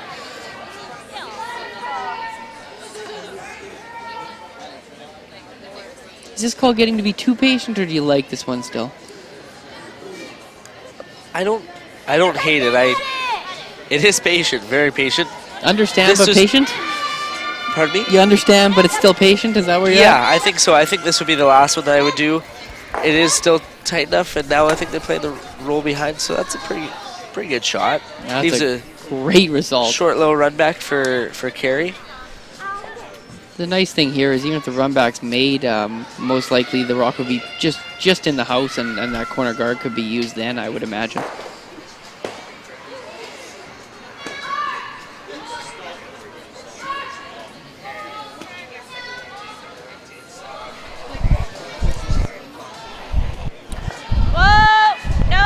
And so as someone who has gone from skipping a team down to third in the past, how big of a change would that be for someone like Val, who has only looked at her own broom when throwing and now has to trust Kerry's ice? Yeah, especially with a left-hander. I mean, I think she maybe has played a few other positions in her life, but a long time at skipping.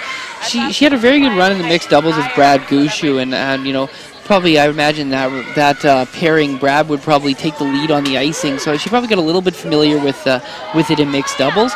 And you know, obviously she's bought in as a left-hander, you know, maybe a little different angle of attack, so interesting to see how that all works. Beautiful run back, though, executed and sticking in the middle again. Continue on in third's first rock, and the patience continues. Would you be going around the yellow corner at this point, Rob, or do you like one more here? Again, it depends on how aggressive your team wants to be. By hitting this one, it seems like Fujisawa is completely content with a blank, because even if they make the roll, like, I'd probably be going around, is what I would say. I'd probably try and put what you threw up the corner guard for a reason. I think it's time to utilize it. They could have put one good in the top 8 foot and had Kerry, try and chase one around that corner guard. Again, not a wrong call, just a conservative call. For sure, a nice little roll over to the wing. At least changes Val's shot up from way on one side of the sheet to way on the other side of the sheet. Amber Holland with a steal to tie it up at 4, playing the 6th end against Team Rhonda Varnes over on sheet 5. Val Sweeting with her last in the 6th end of a 3-2 battle. Yes! Hard! Really hard! Hard! Hard! Yeah, hard! Rolls right to the button. Very nice shot. It's kind of unfortunate. 3-2, people might think it's a little defensive, but other than this end, we've had nothing but rocks in play and interesting angles. Just so many great hitters in the lineups. You often see ends that start with 5, 6, 7 rocks end up in single points or blanks. But very, very entertaining curling. Yeah, it's been a unbelievably well curled game thus far. And like we had mentioned earlier, even their misses are turning out. So when that happens, you're going to have lots of rocks in play, lots of exciting ends, and that's what we've been treated to so far. With this rock on the button, I don't mind the continue to play the hit. The other thing they have to hit, I think, in this situation. I completely agree. Yeah. The interesting thing is that Anderson played pretty defensive here in 6, but in 7, if it was a blank, do you expect them to play defensive, or do you expect them to ramp up the aggression? Again, I haven't really seen a whole lot of this new Anderson team, so I couldn't tell you what their team identity really is. Whether they want to try and go aggressive for the steal in 8 and end it there, or if they're content with trying to get an easy force and take the hammer to the extra. I think it'll be a very interesting situation if it comes down to that. I know my team, we like to play fairly conservative. Probably throw one center guard up and just try and maybe get like a 4 rock rule kind of steal like that. But it really is based on the team. Yeah, I'm thinking that maybe if Fujisawa is thinking that they're going to get more aggression, and maybe they can get back in that counter-punching style that they used so effectively in the 3rd end to create their deuce. So maybe that's what they're thinking here with this patient play.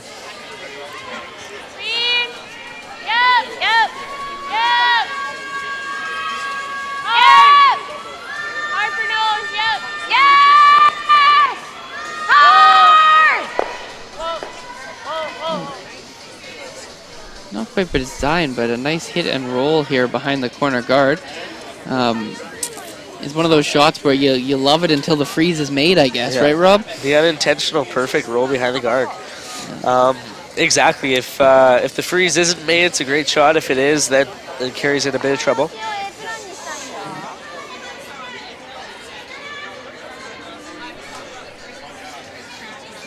It's a fairly precise shot, though. Yeah, very, very difficult. And with the long guard, not quite as good of a situation as it was in the third end, but kind of similar thing. You know, patient, make a beautiful freeze with your skips first, and get the skips deuce. Really, why do we even have other players? And that's Anderson's model there. We just get all skips, so seems to be working for them.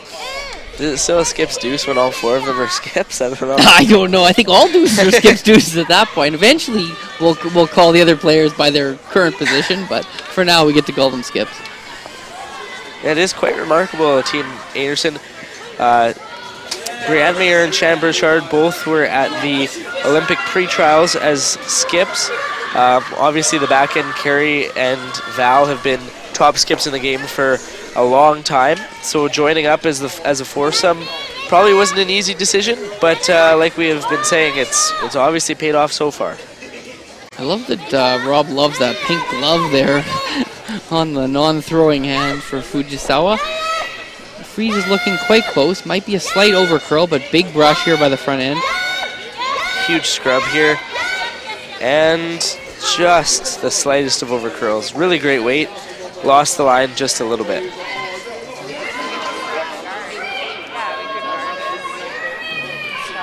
got to overcurl it, right? She just has to. Yeah, I think I like that actually. Okay. So we're giving here the center line. Yeah. And that's a shot where the line was almost more important than the weight there. If they had good line, they could have tapped that stone 2 feet. And as long as they kept a good line, it was a better result than what ended up there, where they're not shot stone, and they're going to probably just have the draw of the 4-foot for 1 now. Yeah, what do you think they're going to have that out turn come around that, you know, mid-high guard and maybe just create a 2 there? Is that going to be in play, or is that going to be asking for a little too much curl out of Greg's ice? I don't know. That looks tough to me, but I get. You think it's there? I don't know. That looks pretty tough from my angle, but yeah, it's tough to tell exactly. I'm a little bit off to the side, but it looks like it's just slightly overburied and pretty much big amount of room between those rocks. Yeah, for sure. You might want to give it a go. Overcurling. And you know, if you err on the high side and just chip your yellow across, you probably still score 1. Yeah, exactly. As long as you get by the guard there with some weight, but probably going to be a draw for 1 here for Team Japan. A beautiful guard placed by Kerry. They're looking at it. Here we go. No. Skipper's been way too well coached by JD, sitting next to us in the booth. It's like, no crazy stuff. Just get your 1 and live to play another day here into 7. Her draw weight has been dialed in all game too, so I can't see her putting this anywhere but the 4-foot and scoring 1 and keeping the game, tying up the game. Yeah, exactly. I like this. I just think that's maybe a little bit easier of a shot for 2 than they attempted in the last end. So that's what I saw. But I like the draw for 1. I think it's very, very, very good scoreboard management, and we'll have to force things in 7 once this draw is made.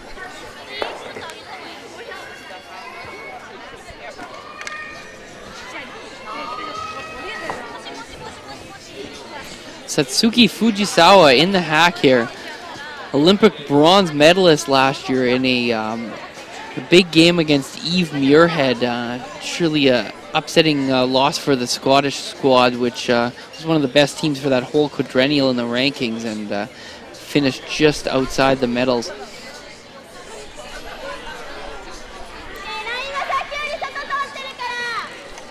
Line looks good, and the sweepers are on it a little bit here early. Line's very, very good. She has really had the clean. Oh my goodness. Going for 2 now. Wow. And they're just giggling. Almost 2. What a draw. Very nice draw for 1, and we have a 3-3 tie after 6 going into the 7th end. Team Anderson will have the hammer, and after a short break, Rob and I will be back from the Canad Inns Classic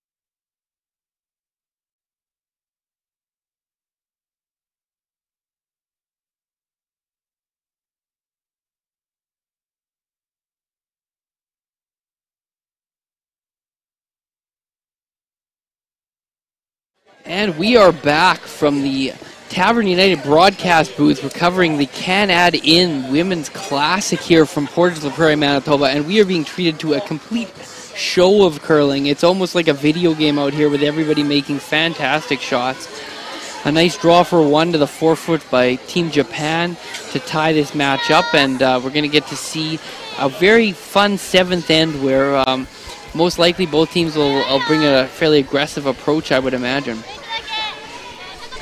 Yeah, this is an end where you could see some wonky numbers on the scoreboard because of just how aggressive the team without Hammer is going to play to try and get that force. Center guard slightly off center, but a very good depth there from the lead, Yurika Yoshida. Holy crow, my friends from Japan are loving that.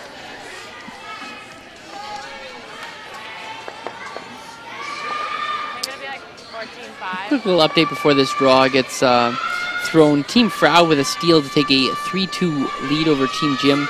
In the 6th end, Team Korea there has Hammer.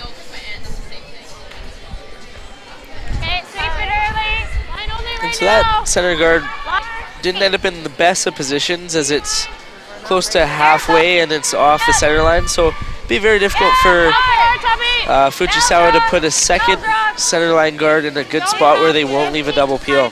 Yeah, do you think you would see in any situation them go for the double centers, or are they going to take it a little bit more calm and come in with the second leads rocks?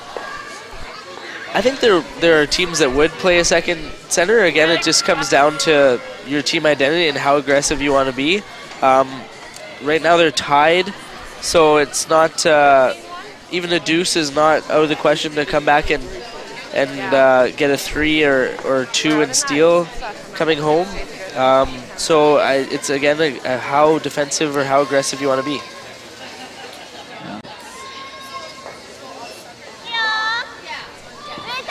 Out-turn freeze being attempted here by Team Fujisawa.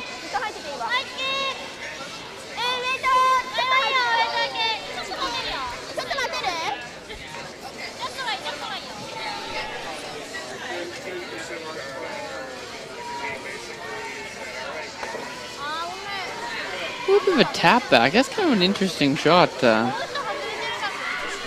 that blue to a good spot to freeze, but opportunity for Team Anderson to get a hit and roll behind, maybe? Yeah, she makes this roll good, then Fujisawa's in quite a bit. They're in chase mode then. They have to start tapping and positioning rocks to come and freeze down to. Weight's good. Yep. Whoa. A little down. Whoa. Whoa. Whoa. This out-turn's hung a few times on different players, and this looks like another one. No.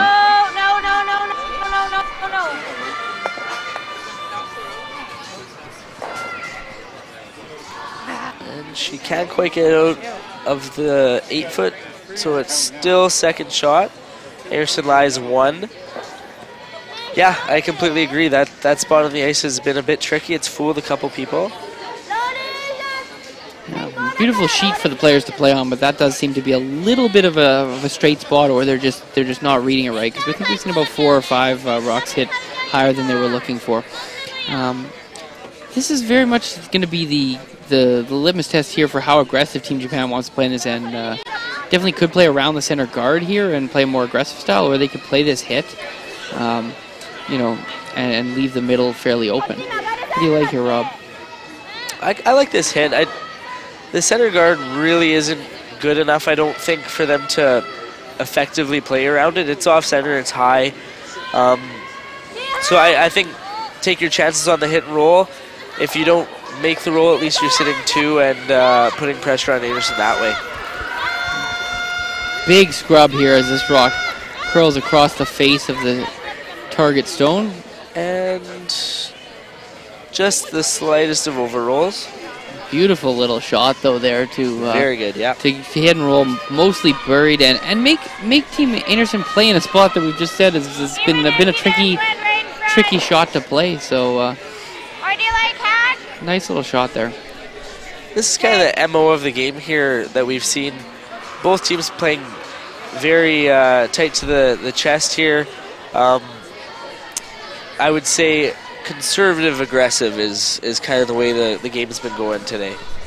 Yeah, both teams just with a lot of respect for each other, I think, is kind of what we're seeing. They want to play aggressive and put pressure, but they don't want to lose the game in any one end.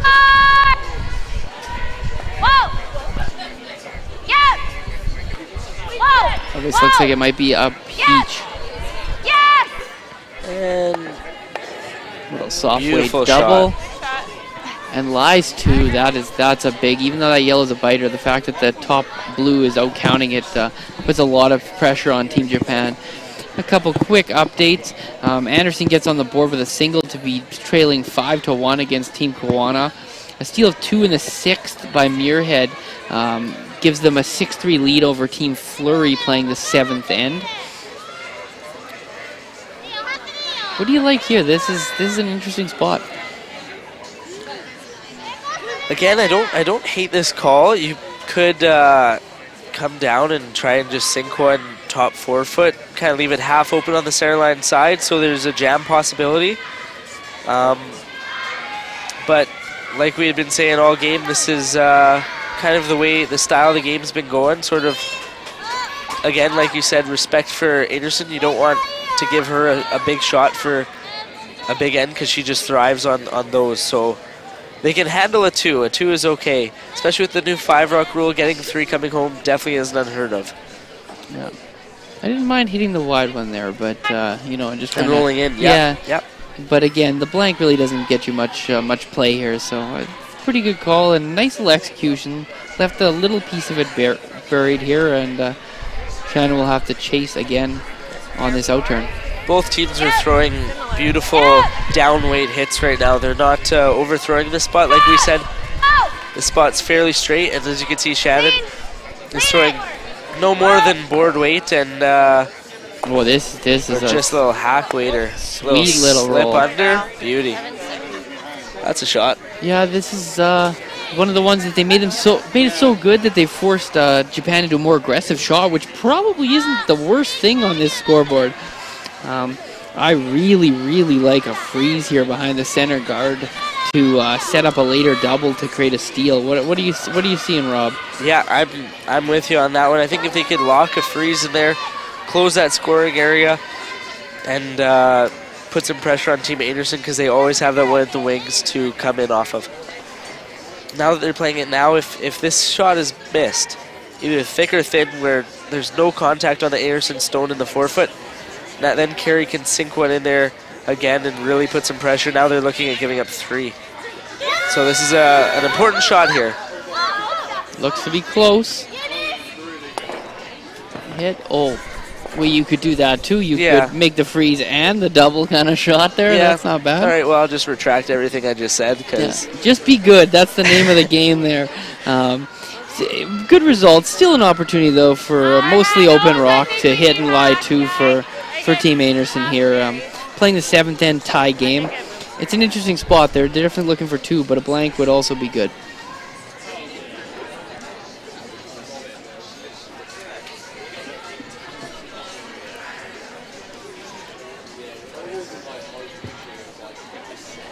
Val Sweeting.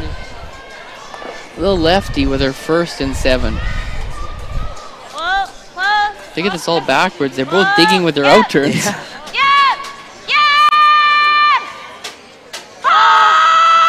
This rock is busting. Whoa! Wait on me. Make sure we're getting it out. Great little curling shot. Yeah, I feel like we're like a broken record here. We've said that about 8 times already this end, but just phenomenal curling in the 7th end. A lot of great shots being made. And as you said, Val Sweeting, the lefty, your third is a left-handed player as well. Do you find a difference with them throwing left-handed, or how have you adjusted to that? It's definitely a little bit of a learning curve. We've definitely worked on that with Alex Forrest. I mean, he's such a tremendously talented player and athlete that, you know, he kind of played lefty and was used to it all the time. Skipped a lot, so when you get to give your own ice, like Val, you don't have to worry maybe if you've got some subtle differences, but when you start playing a non-skip position, there's a learning curve. Actually, there's a Stone and Straw podcast, new podcast being run by John Cullen, and he had Mark Kennedy on it, and his discussion about the left-handedness and playing with Kevin Martin and what he had to do to be allowed to play with the old bear, for lack of a better word, is truly interesting. And I think that every left-handed curler should read that, or sorry, listen to that podcast, at least this section where he's talking about how he adjusted to fit in with the Martin team. I think it truly could change many left-handers' outlook on the sport. Yeah, no, that the podcast that John Cullen is running is really great content. I've listened to the John Morris episode and just the Mark Kennedy episode the other day, and very insightful, very in-depth, and a lot of knowledge being shared by some phenomenal curlers. That's the Stone and Straw podcast, if somebody wants to check that out. John Cullen is the host, does a lot of work in curling media. Fujisawa switching gears with a little, oh my goodness. Does it stop in time? Just to the back of the forefoot. Second shot, Rock, but what a nice little shot there. Pretty great draw, yeah. Pretty great effort. That was a they played a very conservative end up to that, but they realized, they saw the writing on the wall. If they kept down that path, was not going to result well for them, and they've taken their chance here. They've kind of swung back at Kerry's attempt for a 2 or 3 here, and it's probably going to either end in a result of a big score for blue or that force or steal that Fujisawa needs to flip control. And that's a discussion you have to have sometimes as a team, is midway through an end, you might have to switch strategies and go more aggressive for that steal or for that force, and just go all out and say, whatever happens, happens. And yeah, the beers are flowing at the tavern if this doesn't work out, teammates, that kind of thing. That's good. Line's great. Hard for line. Hard. Huge sweep by the front end here. Just comes up a little light, but in a really good spot. Neither of those rocks are overlapped, so both of them are accessible. Yeah. And you'll see Fujisawa might have to make a play on them because they're just in such a great spot to promote.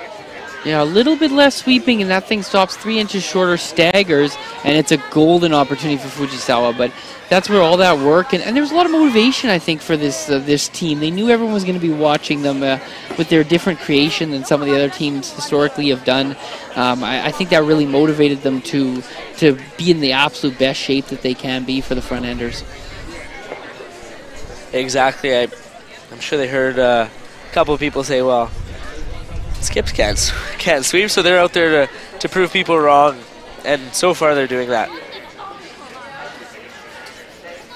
Big shot here. I think a double and a little flip onto the top 8 blue rock on the right side would lead to a potential steal here, but there is a lot of risk with this shot. What are they trying to do? Where are they trying to strike this rock, Rob? I did see what they indicated, but that would be the shot that I would play. It would be the straight back double and sit on the quarter. She's close here. Oh, she's clean. very close. Did I hear a clean call? Oh, aggressive clean. Wow, that was almost perfect. Big weight in a stuffed jam, so an opportunity now for a potential shot to lie 3 for Team Anderson. And Fujisawa has thrown a couple really great upweight hits and has stuffed them. So that's very unlucky. Tough to do. Both teams are playing fantastic. Definitely the little bounces have been going the Anderson team way, I would say, if anything. Rob, what do you think about that? I'd agree. It's that, and sometimes, at this level, that's what the games come down to, right? Is who's got, an inch here, an inch there.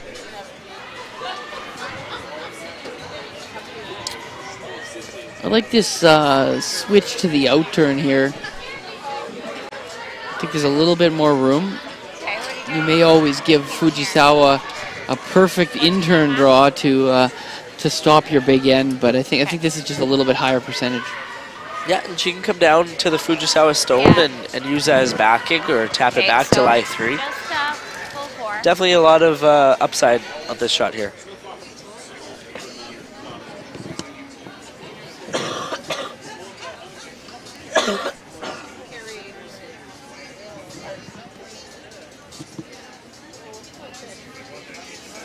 Kerry in the hack with her first stone in this pivotal 7th end of a 3-3 tie.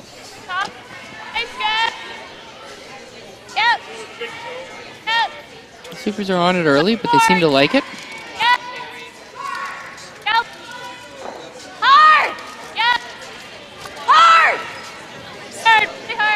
Shannon, you got it!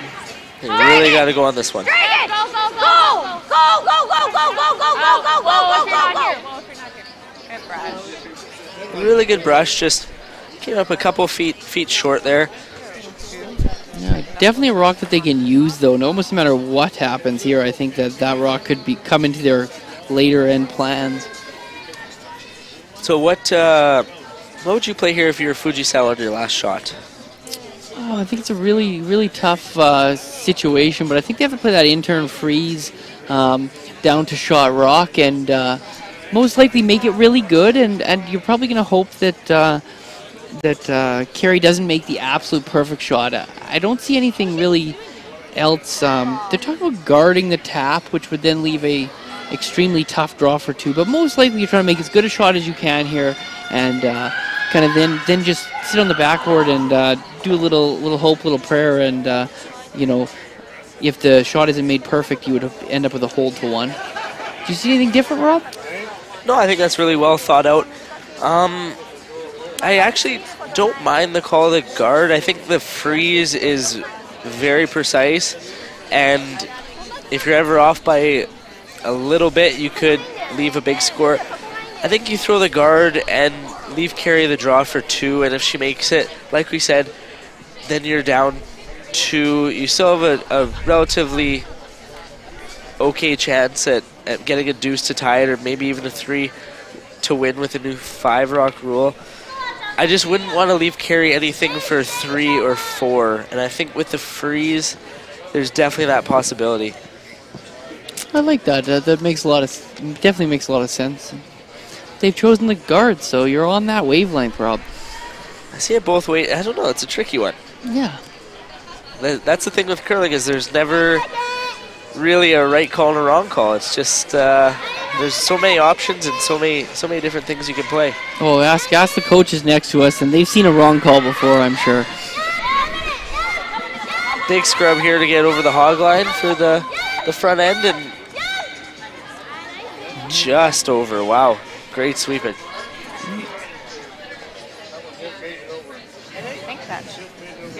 I think both are there. I'm not sure about this one. You gotta. Kerry's not even looking at the draw for 2 here. Yet. I think this one's probably. Yet. But at least get 2 out of it. Yeah. Right. I don't think it can hurt us. Any. Yeah. Are you liking like a bumper or a 10? Quick little update. Team Flurry was held to a single and now trails 6-4 without hammer, going into the 8th end against Team Muirhead. Here comes the Lauren Gray tick on that sheet. Yeah.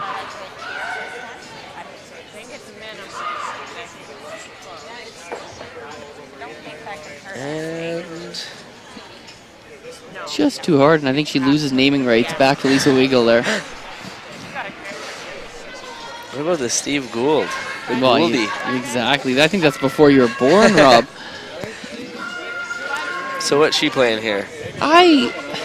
She's concocted some big weight. Just a 10. Okay, so not. She loves her hits, and a perfect strike maybe looking to create a 3 out of kind of thin air, I would say here. I thought she might go with the draw for 2, but through a very narrow port, again, only made possible by great swing in the ice, and get as close to nose as possible here to promote this rock. This is a tough shot here. Kerry Anderson, final stone in the 7th end. Yep. Hard. Yeah. Hard. Hard. Hard. Going early. She's Curled gonna early wrap on the guard. So, mission accomplished for Fujisawa. They got the force, and they will be 1 down coming home with hammer in this A qualifying game. Absolutely the most fun to watch here. 1 down with or 1 up without. It's going to be a fantastic 8th end after a very quick break. from the proud sponsors of this major event. Eat. Meet. Stay.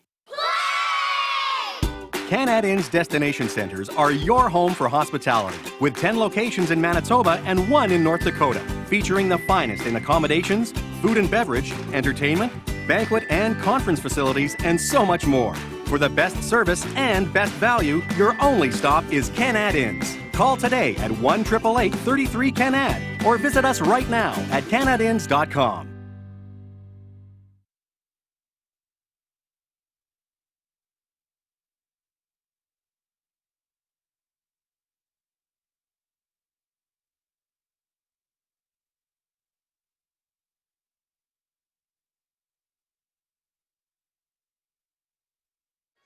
And we're back from the Canad Inn's Women's Classic. Down to the 8th end. This game deserved a very tight finish. Two fantastic teams playing great, both 3-0 in this event and playing for qualification. And a day off here tomorrow in Portage to just enjoy the wonderful Manitoba weather this time of year. And the attractions. There's a world's largest Coke can outside the Portage Curling Club. Right outside the door. So if you just want to stay in the Canad Inn Center, which is a beautiful facility, multiple restaurants, bar, lounge, curling club, fitness facility, among many other amenities, pool, hot tub, they got it all. But you can walk 5 feet outside, see the Coke can, and really come back into the event and say you've traveled the world, you know. A nice center guard played by Team Kerry Anderson, and here we're going to see I believe a corner guard being played by Team Fujisawa. Yep, and this was the question posed by you back in the 6th end, is if this was the same scoreline coming home, how would the teams play it? And so far, it's fairly status quo to that 6th end. Kerry called top 4. Brienne was a little light and came up as a guard, which was completely fine because that was going to be her next shot anyway, so she'll just have to come top 4 on this one. And Fujisawa, like they did in 6, elects to throw the corner guard. They threw it on the opposite side in 6, so I'm not sure if that was intentional or if they just decided to throw the opposite side this time. This is super crafty, though, because Brienne's been playing the same in-turn draw all game, and now they've blocked that path. So I'm not sure if it's absolutely world-class coaching like we've never seen before, or a stroke of genius by the skipper. But this is interesting, and we'll see if Brienne's able to make the out-turn draw to the forefoot. Looks pretty good. Right into the button area. Yeah, pretty good shot. Didn't quite get the curl they were looking for, so it is peaking probably half a rock to 2/3 open on the out-turn side. Going to try and here quickly as they play a soft weight hit, get things updated. I'm just so immersed in this fantastic match. I've fallen behind, but Team Gim with a deuce to go up 4-3 over Team Froud playing the 7th end. Team Roth finishes off that victory against Team Walker to eliminate Team Walker from the competition. We have a beautiful little soft weight hit being played. Big sweeping here from Japan. Oh, The smallest rub. just tickled the guard. Really great stop. sweeping form by those two. Right over the brush head with good downward pressure and a lot of speed. Really great to watch. Great weight control there to stay in the house, though. That's fantastic with all that sweeping. If that rock's out, there's no value of it. But that biter, you never know when an angle raise. Yeah, many games are lost on biters, that's for sure. As this guard is played by Shannon Burchard, we're looking at Team Varnes with a deuce now to take a 2-point lead, playing the 7th end against Team Holland. Team Cadoran has just been fighting and grinding through the A side here. They've got a 1-point lead without hammer against Team China coming home in the 8th end there. Looks hot. This one's sliding a little bit on Shannon here. They'll have to go to plan B. Yeah. I like plan B as plan A. I didn't mind that to begin with. To come around, yeah, no, I agree. Hard! That rock curl. Beautiful draw to the top 12-foot there, and to set up the good old-fashioned Christmas tree, Rob Gordon. Love the Christmas tree. festive this time of year. We're still in Halloween mode, but we're getting we don't have any close to- ghost formations in curling, or we'd get some of that going. Fujisawa sees the danger here of a steal and goes to make a double on the top center guards in the control zone.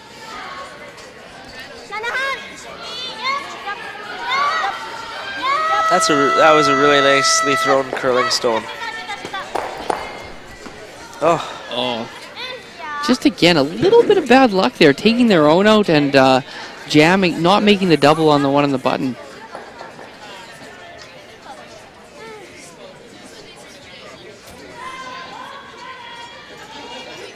So Kerry electing to throw another guard here.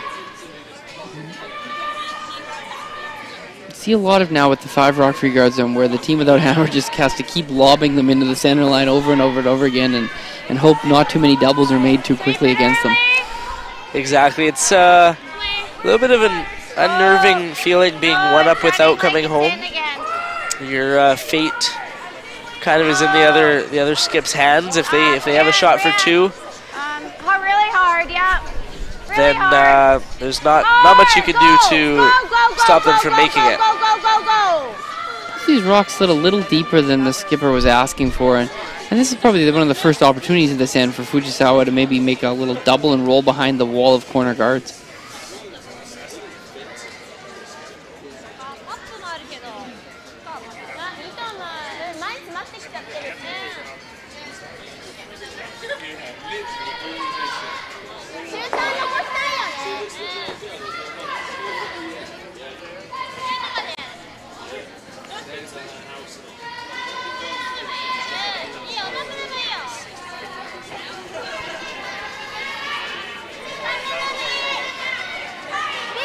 Are they looking to roll underneath cover there, Jason, or are they looking to roll away? Did you see what they indicated? I think they're kind of still talking about it, it sounds like. I think the roll undercover would be the plan A, but definitely the high side double has also got a lot of value to it. Just catapulting herself out of the hack here and playing the big weight double. Looks like this one's going to be on the high side. Got to curl up a little bit. Just misses the one on the button.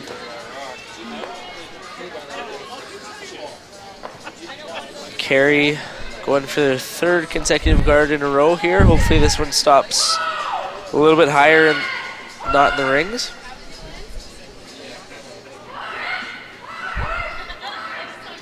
We're keeping close tabs on the other A final over there as Kadoran's team made a great hit and roll behind their center guard and now lie 2 behind the center guard. Yeah, great opportunity there, either steal or force. So really trying to book their ticket through the A side.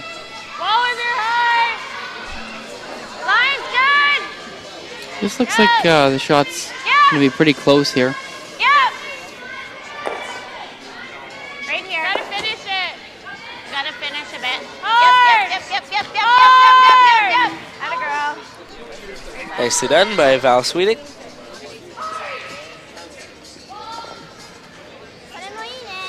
Four rocks left, so they got one more shot probably to keep that defensive clearing mode, and then they're going to have to make the decision whether they're trying to win this game in 8 or win this game in 9 and risk, and you know, by going for an 8, maybe risk losing the game with a steal. I like this call though. If they could make this double and get rid of the rock top 12 foot, they can roll their shooter to another corner guard, so they'll have corners on either side, and it opens up the corners on the right hand side as you're looking at it overhead, and they can draw around those now, because right now it's kind of choked off by that rock top 12. So if they can open up that 12 foot, then they're looking pretty good. Big weight coming, and it looks like a pretty close release. Looks like it may be an oversweep here. No, makes a beauty double. Good shot. All that weight helped the rock bounce right off and out of play, and a great shot there by Team Japan.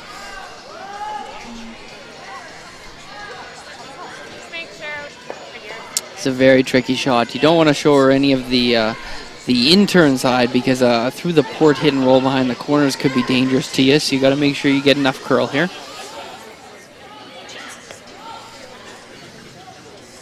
I always find the perfect guard on ice that swings this much is a very tricky shot. Sometimes it's hard to take enough ice.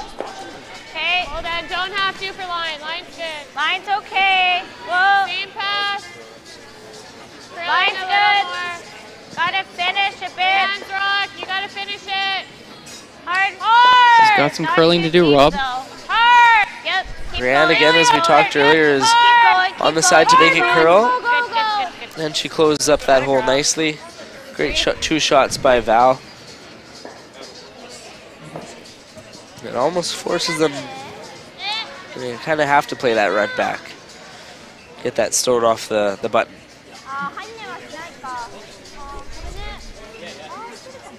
Yeah, it's a very interesting situation. Yeah. I think you'd see a lot of teams maybe audible to the freeze here, or you think the run back's the definite call? No, I agree. It's not the definite call. You could definitely play the freeze. Again, you're shrinking that scoring area a little bit, but if you put that freeze in a good spot, you'll always have maybe a run back for the win. So definitely not a bad call. It's like you said, it's whether they want to go hard for their deuce now and are okay with maybe losing the game, or whether they want to ensure a 1-point score and are okay with trying to steal in the extra. For sure.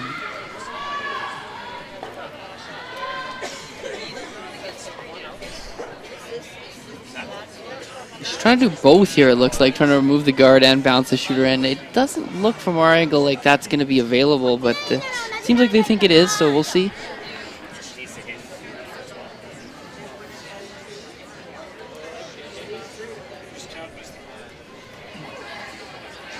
Just watch the power when they kick out of the hack. Straight as an arrow. This one a little back on release. They might get the... Oh. Almost. Yeah, it was kind of curl up a little bit. Weird line call. You would have think you saw the audible to the making the double. Yeah, that's what I thought.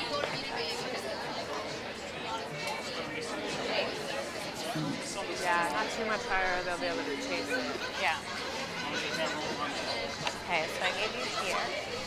And yet again, Team Anderson is going to be throwing that same guard. Yeah, I think so. Right here. Sheet 8 skip Eve Muirhead drew the button against 3 flurry counters to take a 7-4 victory of that match.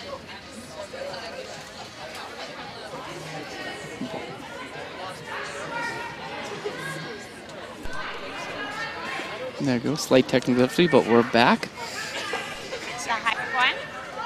This is a little less fouled. Do you think that's okay? Yeah. They've played this guard a lot of times. They should have it pretty dialed up with where the ice and weight has got to be to make it perfectly. Yeah, Kerry just said that they've taken a little less ice than Val, so maybe she just throws a bit of a straighter rock than Val. She's throwing the out turn, whereas Val would be throwing the in turn. Most people probably throw it a little straighter with the out turn, eh? Yep, I agree. Yep. Sweep it early. I can get my in turn to curl, that's for sure. Oh, for sure. I remember classic one-on-one matches at the Granite where you carved me up with that in turn.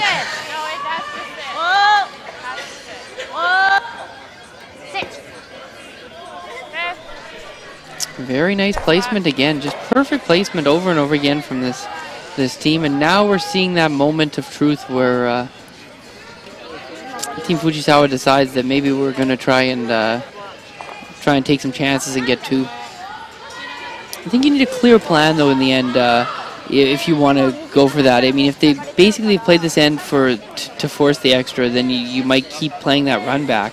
Kind of a weird gear change here, Rob, would you think, or would you like this? Yeah, no, I agree with you, Jason. This is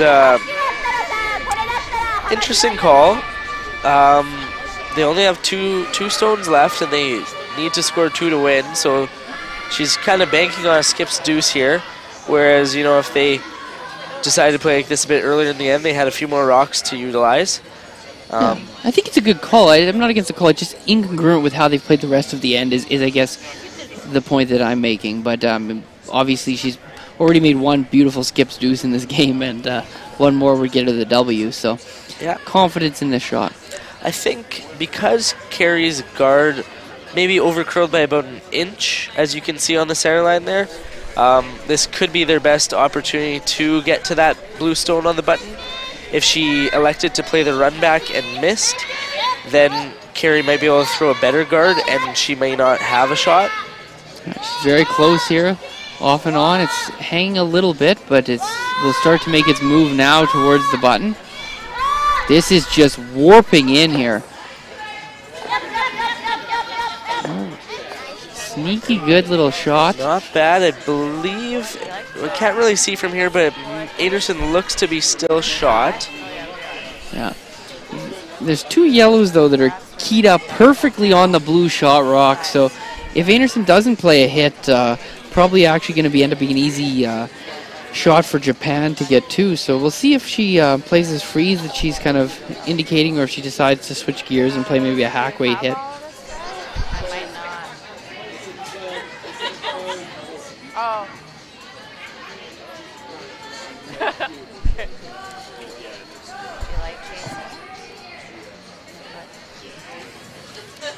Well, that shot by Fujisawa definitely brought all of the options into play here. There's deuces, there's steals, there's a little bit of everything here, right down to Skip's final rocks. It'll come down to these last 2 stones here to determine the winner of this game. The way it should, with the fantastic play we've seen from both teams all the way through. Exactly. It looks like Kerry is electing to play the hit, which I like, because as Jason said, that double run is queued up on the right-hand side, so it would be nice for Kerry to eliminate this stone and only have the possibility of giving up 1. You never want to leave the other opposing skip a shot for the win. So if Kerry can eliminate this, she may not be sitting as good as she would have been if she makes the freeze, but there's no concern of losing the game. Well, nose is good. Kerry Anderson getting in the hack, getting ready to throw her final stone of this 8th end.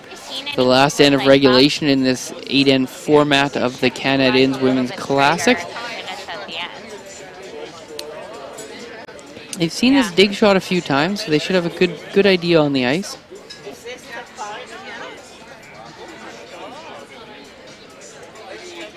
Just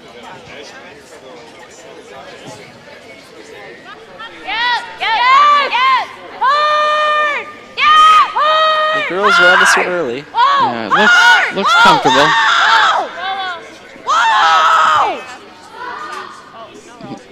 Okay, good. Sorry, my bad. Kerry just brought the passion from the first end in this game. And just quick update on G5. We actually have the measure between Holland and Varnes. We've got a measure for the win here. Tie game, and both rocks are it's unable to tell with the eye who's shot. So they're going to the measuring stick, and it looks like it's blue and a Holland steal of 1 to win that match over Team Rhonda Varnes. You can't get much closer than that. All right, let's see what Fujisawa has in her here for this last stone of the game. Her drawway has been phenomenal all game, so I would venture to say this one's probably going to be pretty close. Yeah, and she just basically played this shot with maybe 2 feet more weight than the last one, so she'd know the path, the ice, everything. Just needs a good throw and take us to the extra end. Yeah, and this is another one of those full team shots. There needs to be great communication as the rock comes down the ice to put this one in the right spot. The sweeper's hammered out of her hand here for line. Line looks good now.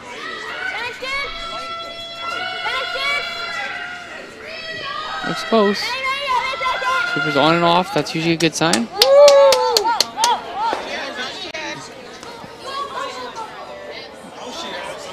Oh. A slight bit too far. Just mismanaged a touch as it came down the sheet. And a steal of 1 for Kerry Anderson, and a 5-3 victory here and qualification in the Portage Canad Inns Women's Classic. What a well-curled game. It's unfortunate that it had to end on a miss, but But it doesn't take away from the rest of the game. That was a beautifully curled game from both teams and exactly what you'd expect to see in a qualifier. Thank you so much, Rob Gordon, for joining me in the booth here. For Jason Gunlickson, we're going to have a game at 10 a.m. tomorrow morning back on the stream, and we hope that you'll join us from Portage and the Canad Inn's Women's Classic.